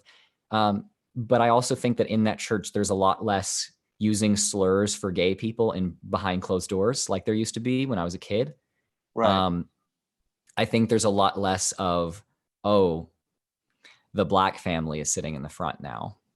Oh God, I That's, hope there's less of that. That's yeah, pure poison. Oh my yeah, gosh. pretty bad. And then there's also a whole lot less of, oh, there's a kid in the youth group that is not conforming to the wearing, slacks and a tie all the Get him. time and going door knocking Get all the that time. heathen. Just take Yeah, that heathen out to the shed and the punish him. the approach now, like obviously theologically it's very similar, but the Right. approach now socially seems to be so much more genuinely focused around love. Well, And that's good. So he's liberalized it in the right way. Sometimes people think liberal Christian is a bad word, but he's liberalized it in the right sense of, like, it's more focused on the core message of Christianity and not the like, identifying with the toxic identity. Yeah. Yeah. It's much less legalistic and tribalistic, and much more about the core values there, which, a lot of the core values that are there, I'm cool with, Right. I'm on board with. Yeah, I And figured you would be. not everything, obviously, or I'd be a Christian if it was everything, but there are things there that I think are genuinely great. But I've seen Christians in person do that, and it's completely, it's not outside the realm of possibility for people to come from really any faith community and do that kind of thing. Now I haven't been perfect at it. I'm not going to act like I've been a saint or I haven't made mistakes along the way or whatever, or, like I've had my own problems in doing this, and I've been crass and like blunt and too forward and too insulting to people at times. And, As an atheist, are you kidding? I As tried. an atheist, dude, as an atheist, you're like the angel atheist. You have Well, no idea how much of like douchebag some of your crew can be. You're like, seriously, you're like the best. You and objectively, Dan is a little better, actually. I'll give you that. But you and him, that's like, fair. he is. He kind of does it almost note for note perfect on his show, as far as I'm concerned. Yeah, and no, I would agree with that. But I have my own issues with my own approach, and I don't always even live up to my own standard. I'm not going to act like I do. But I really wish that maybe I'm just misguided, or maybe this is me being tribalistic, but I really wish that we saw a Christian YouTube community coming up to more prominence that is doing the same thing. And I mean, who knows? Maybe there's a lot of Christian YouTubers who are kind of playing the part and speaking the language, and then hoping to get up to and be respected enough to where they can start saying, hey guys, the way that we're going about this is sometimes not really centered around love and compassion, and is a little bit more centered around being tribalistic and getting cheap gotcha moments and revenge on atheists for being mean to us. And it's like, I'm not going to expect like the Christian community to see a handful of atheist YouTubers and be like, you know what? I'm cool with atheists now. They've been total jackasses to me in the past, and now I'm just all good with it. Right. But I wish that we were a little closer to having better conversations more often. And it's honestly, it's pretty discouraging to me more than anything, that we're not closer to that. And I tend to blame myself a lot for that kind of thing, even when it hasn't been my doing or responsibility. I feel like I could have done better, or could have done more, or something. And so that, it's very, very encouraging to see you doing just about anything, because I think that you understand that, and that's the kind of environment online that you want to create. And it's just, I wish there was more Craigs. That would be awesome. I would like for there to be more Craigs. I agree. Amen. Amen. Then YouTube would finally be free of their chains and their bondage. Yes, I totally agree. Let me ask you one last question before we take some questions and let you go. Sure. Street epistemology. Do you think, I mentioned Dan, do you think Dan's version, you see what he does on Truth Wanted, right? You see his show? Yeah. If he is the purest disciple of Anthony Magnabosco, if that's really what Anthony Magnabosco is about, then I endorse his approach on the show wholeheartedly on Truth Wanted. I think that's how these conversations should go down. And I don't watch it all the time, but I've never seen him act like a jerk for no reason. Yeah. Or the times where I watched it. So it's always like a real conversation, and people are allowed to disagree with each other, but it's an exploring conversation where disagreements are welcome, and it's peaceful and laid back and discursive and philosophical. I think that's how those conversations are supposed to go. Is that a disciple of Anthony Magnabosco, or is that influenced it? Or Anthony is almost more soft-spoken than Dan in real life. Really? The culture surrounding street epistemology, one of the reasons why I support it is because a lot of the street epistemology community is so similar to that. Now, methodologically, like the actual like questions that Dan asks in sequence, or the way that he interacts with people, it's not pure street epistemology. You know, he Yeah, takes I a didn't lot think of so. influence from it. It's influenced by it. Yeah, so I would say that his attitude on the show is pretty perfect. You know, apple not falling far from the tree. But then the actual approach that he takes, as far as like the words that he says, the questions that he asks, the way that he guides the conversation, you know, he throws his own techniques into that.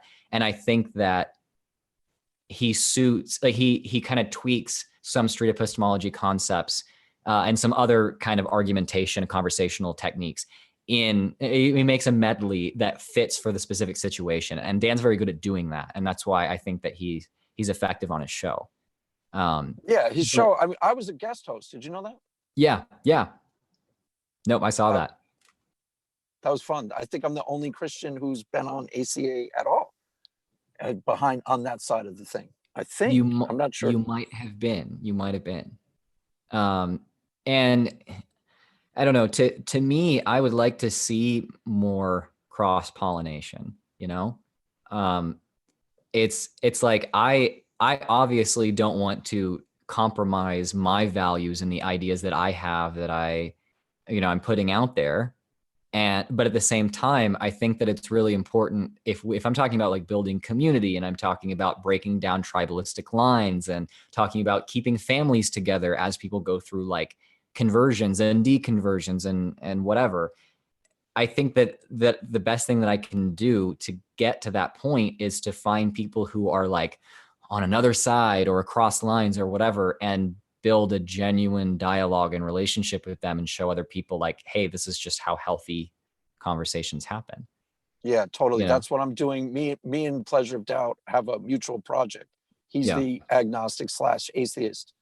And what the project exactly is isn't clearly defined yet, but that's what we're doing. We're building a long-term, either communication project or it's hard to explain, but it's exactly what you talked about.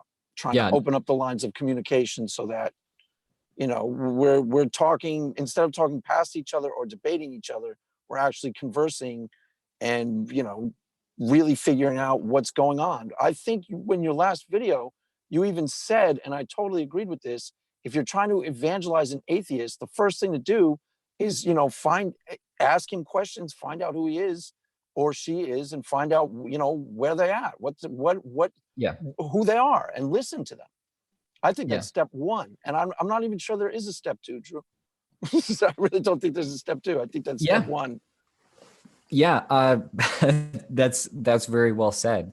And I say in that video, you know, I'm glad that you saw that, because it's very much related to what we're saying now. But I say in that video that if people followed the advice that I give in that video, I genuinely do think that more atheists would become Christian. I mean, I do too. Well, at least because I think some of the things that. Yeah, but go ahead. I cut you off. Go ahead. Tell me why, and then I'll think what I was going to say. So I think that people being more open to, if we're erasing lines a little bit more, and we're trying to erase or try to compensate for our mind's tendency to just throw out everything that doesn't agree with us, and hate people that disagree with us, and things like that. If we seek to erase that, then we're able to have more honest dialogues. And there are people that, if they were able to have an honest dialogue, they'd probably be like, you know what, I think that like I'm a Christian, or I think that I am moving more toward theism, or I'm not so much in this atheism thing as much. And now, to be perfectly fair, I also think that would mean that more Christians or more religious people would become atheists too. I think there'd be more crossing of the lines if people were able to have like break down tribal barriers a little more. I think there's what I think you're sensing, and I sense this too, is that there are a lot of Christians who don't want to open up the lines of communication because they're afraid of starting those questions, and they're defensive. And they're Yeah. afraid once those questions start, they're going to cascade, and then they'll become, apologia. Then there'll be apologia in a year. And that's Yeah. probably kind of what happens to a lot of people. That Yeah. once they recognize, okay, the earth isn't 6,000 years old. So what other things did they tell me that were false? You kind of have to start the questions though. Yeah. Right. Yeah. And I think there'd be like a lot of trading of sides there. But I mean, even if that wasn't the case, and even if like that I oppose plenty of things that are within Christianity, you've watched my channel enough to know exactly what those things are. Yeah, totally. But like, even for me, someone who feels the way I do about Christianity and people converting to Christianity, if more people listened and took the advice that I did, that I gave in that video, and then became like more people became Christian, I am all for it. Like, fantastic. Like we're more people are becoming Christian, which is something that I'm not super enthusiastic about. Right. But we're breaking down lines so that families aren't getting destroyed. We're making it to where I think what you're saying is if you saw it producing something genuinely good inside of those people, where they were more open, they were kinder, they were more compassionate, they were, like the whole idea that if you have a kid who's an atheist and then you reject them, that's like painful to me. Yeah. That's like so against who I am. I couldn't even fathom it. I could never do that. Fantastic job of making that kid maybe even more of an atheist. Totally. You push them out the door. And that's what a lot of churches do. Like, this is what happened to Apologia, basically. The earth, he starts finding out that the earth isn't 6,000 years old. He starts questioning. And instead of going, okay, that's cool, we're with you in your struggles, be yourself, they push him out the door. Yeah. Get out, you weirdo heathen. And then where else do these people go? Yeah. So the atheists make a community where people feel welcome. Hello, that's like step number one about, right?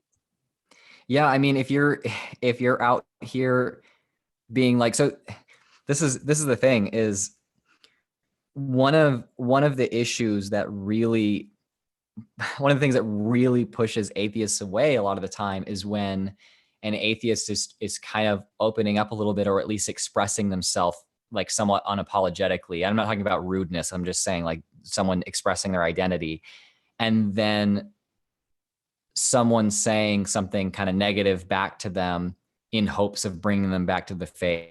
And then the atheist talking about, actually, like, that's probably you doing this is probably not a good idea, because, and like you like rejecting me is very hurtful and I don't want that. And it has shown me that there's actually a lot of bigotry against atheists. Like there's a lot of discrimination that happens unfairly against atheists. And I feel like I'm kind of bearing the brunt of that right now.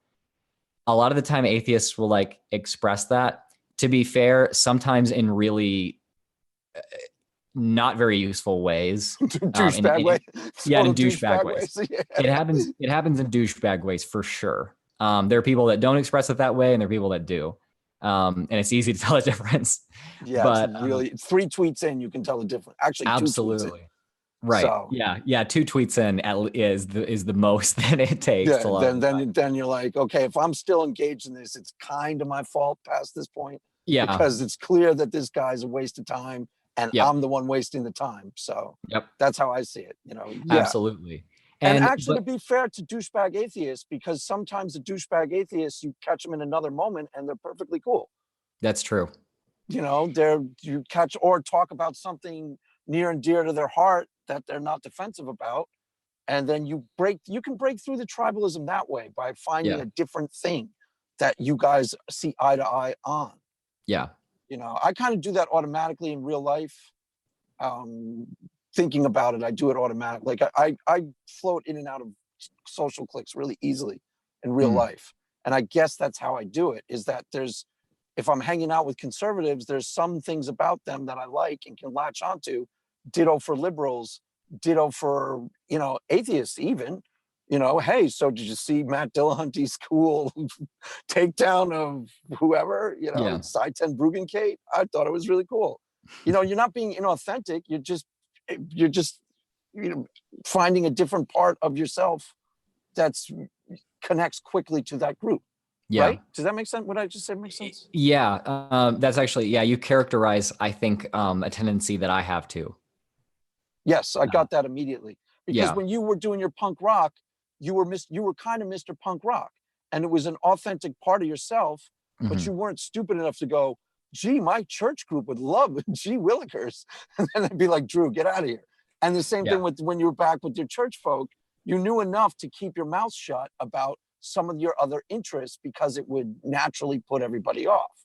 Yeah. Right? Yeah. So you're naturally diplomatic. Is that? That's a nice way to say it.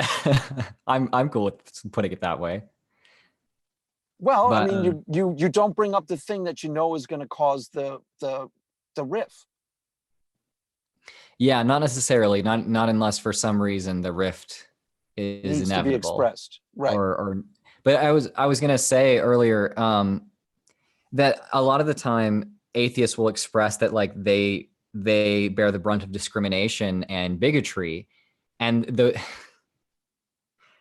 I don't know why it almost seems unanimous or universal among I would say like Christian content creators, but Yeah. it's just to completely flatly deny it. I'm not listening anymore. Like I've seen people who get kicked out of their homes and called horrible slurs by their parents and are made homeless and then talk about how that's happened. Right. Like, and then you have people that like are somewhat serious, like content creators, not just like Twitter trolls, legitimately look at them and be like, you're being a victim, you're a snowflake. There's no such thing as there's no such thing as anti-atheist bigotry. There's no such thing as discrimination. You know, So what do you think is going on? Do like the legitimate content creators just not want to see it? Do they not want to imagine that? Because they're probably capable of some self-examination with absolutely. religious people in general. They say religious people can be hypocrites or can be homophobic, but in that particular instance, they're not. What do you think is going on? For me, I it's really hard for me to understand because you probably figured this out about me. I tend to be the champion for the little guy. You know, Right. if someone is being like marginalized or abused or discriminated against or something like that, I tend to be the person who will like gladly be their advocate. And I've just kind of always been that way. I mean, even just in the youth group, I got kind of teased because I would see kids sitting alone and I would go make friends with them and be like, someone needs to be, you know, your advocate and your friend. And I actually made some of my best friends doing that, like making friends with like the weird kids. Right. And you know, I'm friends with the weird kids now. Like everybody that I'm around, like is a little bit weird. Like, and I champion their individuality and their right to be able to be who they are. And like I know how much discrimination people can face, and that's something that comes naturally to me. Now, when like Christians get called things and get abused and all of that, like I speak up against it, and I always have. You know, this just seemed like a no-brainer to me. I was Christian. I've been called some names for being Christian a couple times in my life. Was not cool, and I would not recommend anybody do that. You know, when Richard Dawkins said at the Reason Rally in 2012 that we should openly mock them, ridicule them in public, and everyone cheered, like 32,000 people cheered. Yeah, That was that's not good.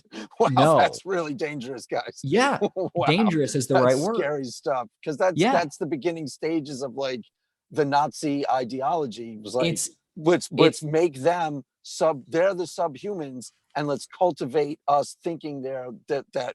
Wow, yeah, that's really really toxic. I didn't even know it's he said that. it's the beginning of radicalization.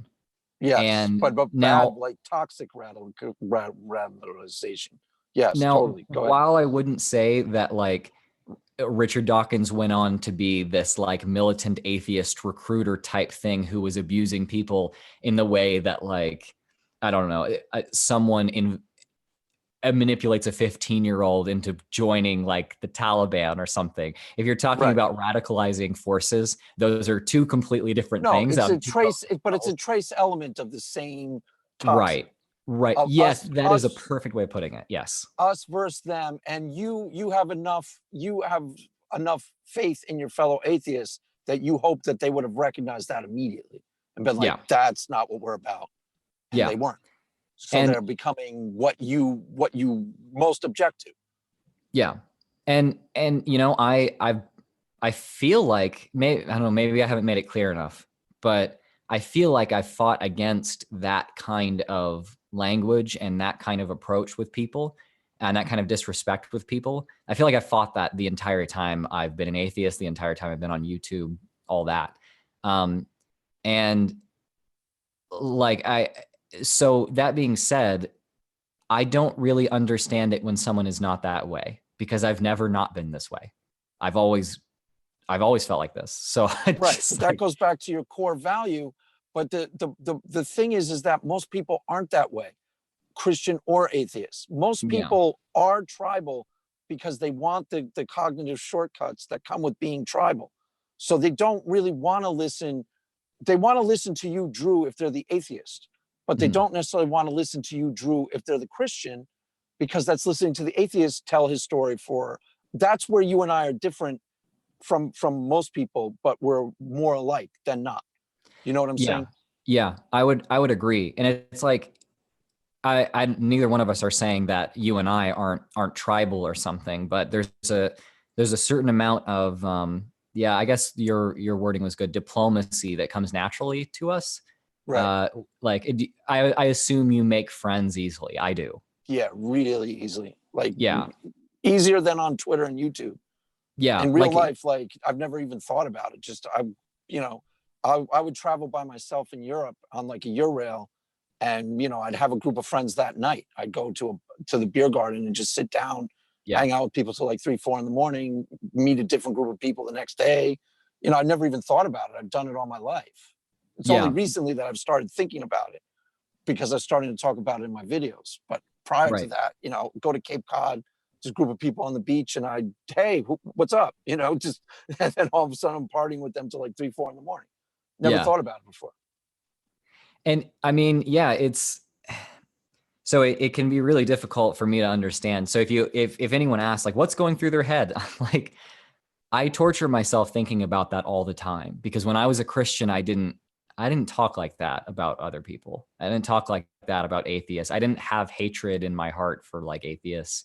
If someone said that atheists were discriminated against, I'd be like, how do you mean? I'd listen and then I'd be like, Right? You'd want to. oh, you're saying that my group Christians are doing something which is actually like in kind of infringing upon the rights or like is just personally discriminating, unfairly discriminating against people. Whoa, that's not what Christianity is about for me. I'm not Right. about that. I'm not about to do that. And so I don't get it when people think differently because I've never really thought differently than that. Yeah. No, I totally understand. Part of what happens, I think, is who thinks they're outnumbered, because on the space where you find people indifferent to the sufferings of atheists, we the Christians, us, this is kind of atheist territory. There are more atheists out there. They got bigger channels. They're the ones that always coming on our territory. In the environment at large, United States of America, atheists feel totally outnumbered, totally outgunned. So they don't Yeah. recognize that when a Christian cries persecution, they're like, "You kidding me? I grew up in a town where every single person in my family was Christian. All my high school, everyone I knew was Christian, and I became Yeah. an atheist, and they threw me out of the town and made me Yeah. like walk the plank as an atheist." And the Christians don't see it because here in YouTube land and Twitter land, we're a little bit outnumbered and outgunned. Not a Yeah. lot, but a little. Yeah, yeah, no, I would agree with that. And it's like one of the reasons why I don't like doing response videos is because You if fan I, the you fan the tribalism. yeah, yeah, and it's like even if I feel like I have valid points, um, honestly, even if people do or say things that I think are kind of nasty, I can't get myself to do a response video if I think that people on my side or just people watching my videos are going to be in any way influenced or inspired to go over to that person's channel and treat them with anything less than respect. Right. But that's Um, exactly what's going to happen. They want yeah. you, there's a contingency of Christians and atheists who want us to play shirts and skins, because Oh, then they have an excuse yeah. to, express their less pleasant attributes and get away Yeah. with it. Right? Yeah. Yeah. And I think a lot of people also like to say like, oh, it's the internet. Oh, it's just this social media format. It's just this, it's just that, it's just a joke. It's, it's not really that serious, not really that big of a deal or whatever. And I'm like, it is a big deal. We look at the numbers of people that we're influencing. Like if you get 1,000 views on a video and it's generally positive and everyone seems to be listening to you and agreeing with you, have you ever gone in front of 1,000 people where everyone's like all giving you a thumbs up and going, oh, great message, this is awesome? Like if you Right. did that Yeah, in person, totally. you would have this huge sense of self-importance and also probably, hopefully, a sense of responsibility for what you're saying. Yeah, But then for totally. some reason we get on the internet and like we're influencing hundreds of thousands of people, Well, you and are. people, Not well, me yet. You are. I'm not. I'm influencing you, who's I influencing me. suppose I suppose I mean really collectively, all of us Right. together, all in Okay. this collective conversation where, we're influencing hundreds of thousands or millions, or with individual platforms, with me, yeah, it'd be like hundreds of thousands or like 1 million a month or something like that. And with God, Christian channels, think about that though. That's a lot. Oh my God. yeah, it I is a mean, lot. if you think about like my local pastor here, what is it, 1,000 people in the church? Mhm. Maybe 2,000 tops. That's a lot. Like, wow, that the Yeah. reach of the YouTube is powerhouse. And It's it's real. just like, Yes. so to then to take a look at those numbers and to take a look at the emails that I get sent every single day where people, I mean, Craig, I've talked people out of killing themselves like at least 5 or 6 times since I started my channel, Wow. because they have no one to turn to but me. And I'm not even someone to turn to. I'm just a guy on YouTube, but like this is how deeply we impact people. And there's that many. To say that it's not that serious, to make a joke out of it, to be irresponsible with it, to not realize that with like just, I'm going to quote Spider-Man unapologetically, with great power comes great responsibility. If you're not realizing that, I don't get it. I don't get you, because to me, like, I thought maybe I'd get to 100,000 subscribers if I worked super, super hard, and I'd never really get beyond that. And I'm way beyond that now. And I have no idea how much more my influence is going to grow. And I'm like, my influence is going to continue to grow. Like I better make sure that I'm really, really watching what I'm doing and saying, because I would hate to influence someone in a way that would harm anyone, like themselves or others. Yeah, but You know? what you're going through is actually the right process. You're humbling yourself in response. With great power comes great responsibility. That's a truth. And as I talk about the Bible, that's a metaphorical truth from the Bible Mm. that teaches you to, like, as you grow in power and influence, you got to humble yourself or you're going to be destructive. Yeah. That's reality. I mean, what you're saying is basic reality. You know, When, you if you start getting off on your own Drew head trip, you're gonna be like terrible, like you're like yeah. destructive and like awful. Do you know what I mean? So Yeah. Well, you're growing with with that. it's with pride cometh destruction and a haughty spirit before the fall. Like, Yeah, yeah, exactly. that is correct. Like I agree with that in a lot of ways. And I I'm like, I'm an atheist and I see that, but then there are people that seem to, maybe I'm being too hard, specifically Christians or something. Like, but I feel like there are people that have that codified in the doctrine that they follow in their lives, and yet still they don't. Well, They don't act. they aren't really reading the Bible to internalize the wisdom so that they grow. They're reading they're reading it a different way. You know, this is a real thing. It's going to sound like an argument, but the intrinsic versus extrinsic religiosity is people who are praying and reading the Bible to grow and humble themselves and truly commit to trying to be more Christ-like. Yeah.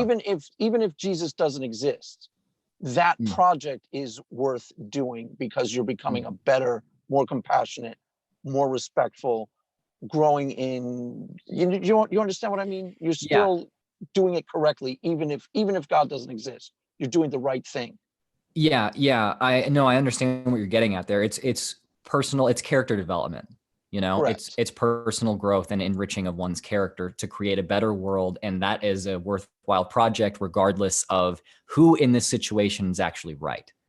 Right. You know. Now, we if you're I think that's what Christianity really is that you're Mhm. trying to match that up with the teachings of Jesus.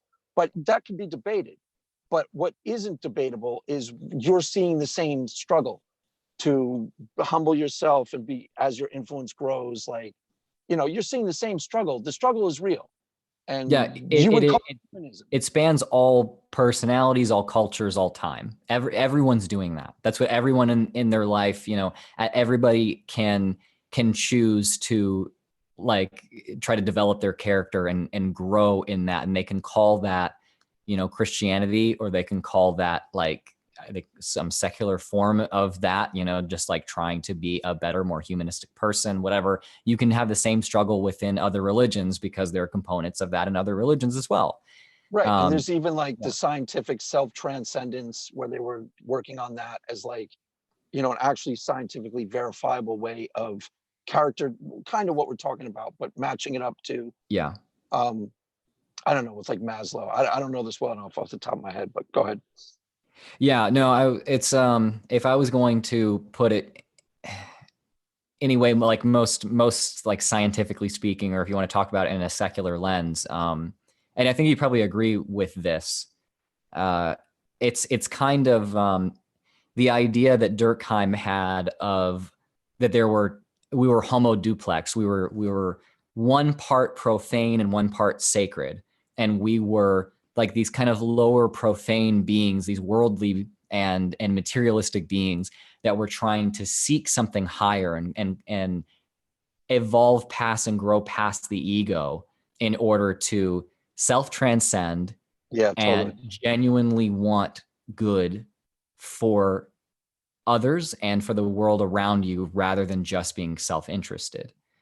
Yeah, Uh, totally. yeah, Totally. yeah, I mean, that's what I think the message of the cross is. Ultimately, I mean, that's not necessarily what you heard it as when you were in church, but that's how I read it, mhm, is that's what being Christ-like kind of is. There's a guy you might like, who's actually an atheist, John Vervaeke.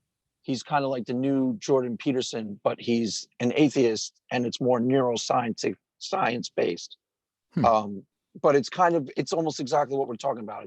He's gone over philosophy and neuroscience, and it's kind of like this in between atheist Christian space that's more about personal growth and searching for meaning. He calls his thing the meaning crisis, but it's hmm. exactly what we're talking about, and it's not necessarily Christian. But as a Christian, I'm totally comfortable listening to him and going like, yeah, that matches Christianity. That matches that aligns with. Do you know what I'm saying? Yeah, yeah. No, I get that. And just to be clear, just to clarify, I I do see that. I did see that as a part of my Christianity, and in my understanding of Christianity, I mean, yeah, that was the whole thing. Yeah. That's what it was all about. It's just that there are other parts of Christianity that I don't feel that I need to be attached to. Right, the Um, religious baggage, the yeah, hypocrisy and the gay hating and that, yeah, those but parts got it bad too. there's a struggle that all human beings have that we're all going through, and you and I both. I think it's honestly, I think everybody would probably realize this if people would just like shut the hell up for a little bit and like listen to other people. But I think you and I, you know, we recognize that we have the same, where it's the same struggle, it's the same effort in life that we're striving toward bettering ourselves. And for you, that is like that's Christianity. That's what Christianity is to you. That's what it's about, Right, you know. And for totally. me, like I don't have like the specific set moral structure that tells me to strive toward that, but I still do strive toward that for other Right. reason. Well, But you would yeah, probably, you would also, if you were forced to give it a label, you'd call it humanism plus, maybe some spiritual teachings from here or there or whatever. yeah, You would, yeah. but Humanism is perfectly good enough, to if I was gonna have to give it a label, sure. right. Well, So you don't have to give it a label. I'm just saying, yeah, if you were to give it a label. Is John here? John, should we ask questions? Did he Uh, disappear? no, I'm here. Yeah, we don't really have any questions in the chat, but I know, Drew, you said you wanted to be off in a bit. It's already been 2 hours, so we should probably let you off the hook. I should But, probably wrap it up because I know that there's dinner waiting for me downstairs. Yeah. It's probably See, about an hour time just, cold I now. knew time was just going to fly because the conversation was intense, my friend. That was really good. We just have good conversations. That's all it is. This is really fun. Yeah, this was great. definitely. This was totally awesome. So John, do you want to ask him anything? Ask him why he eats babies. Ask him why. No, I'm good. But yeah, we had a lot of people in the chat. We had Shannon Q. We had Deconverted Man, Puck. We had Converse Contender, Spartan Theology. We had a lot of good people in the chat. It was a really great conversation, you two. Awesome. Yeah, this was exactly how I thought it was going to go, Drew. So you got to come back again in like another 6 months or so. Sure. Yeah. And if your wife wants to be interviewed, that'd be fun too. I don't know if she wants to. Okay. Yeah, I'll run that by her and I'll let you know. Cool. So, do you have anything you want to say? Taking us home. I'll give a closing, I guess. But if it's your thing, you should listen to the Nervous Breakdown EP by Black Flag that came out in 1978. It will blow your face off.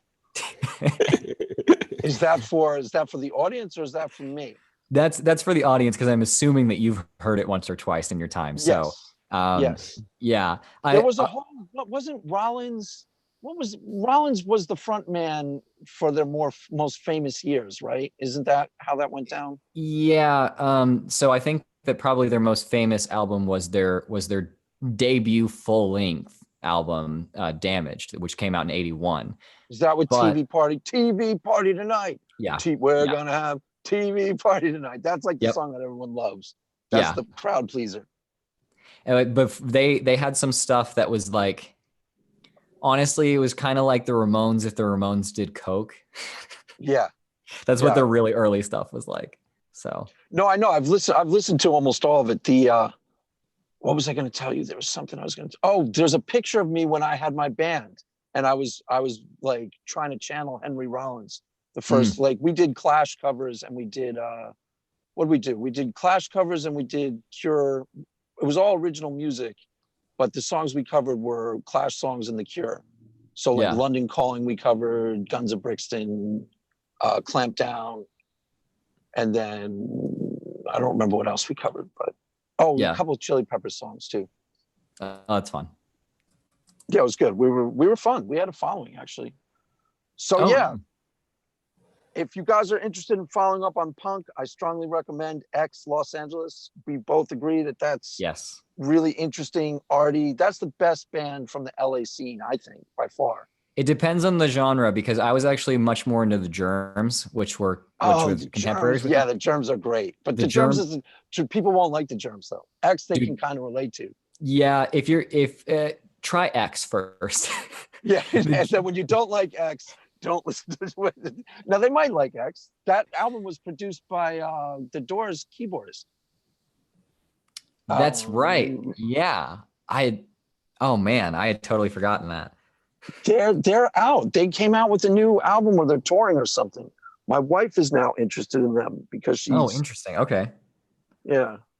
So you want to wrap it up and say goodbye to our audience, and then I'll sign you off. Yeah, guys, thanks for watching, and Craig, thanks for having me on. We always end up having we always intend to have a shorter conversation, but then we have a really fun conversation and it goes on longer. So hopefully everyone was able to bear with us okay. But yeah, just thanks for having me on. I assume if you're here, you know my channel and stuff like that. I'm Genetically Modified Skeptic, and I just had a lot of fun being here. Thanks, guys.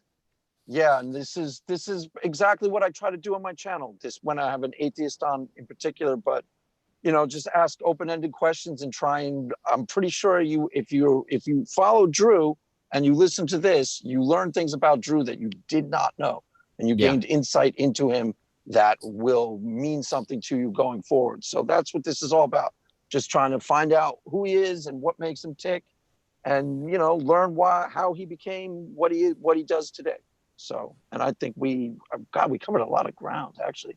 Some of that was pretty intense. So that is all, kids. We will sign off. Remember, God loves you.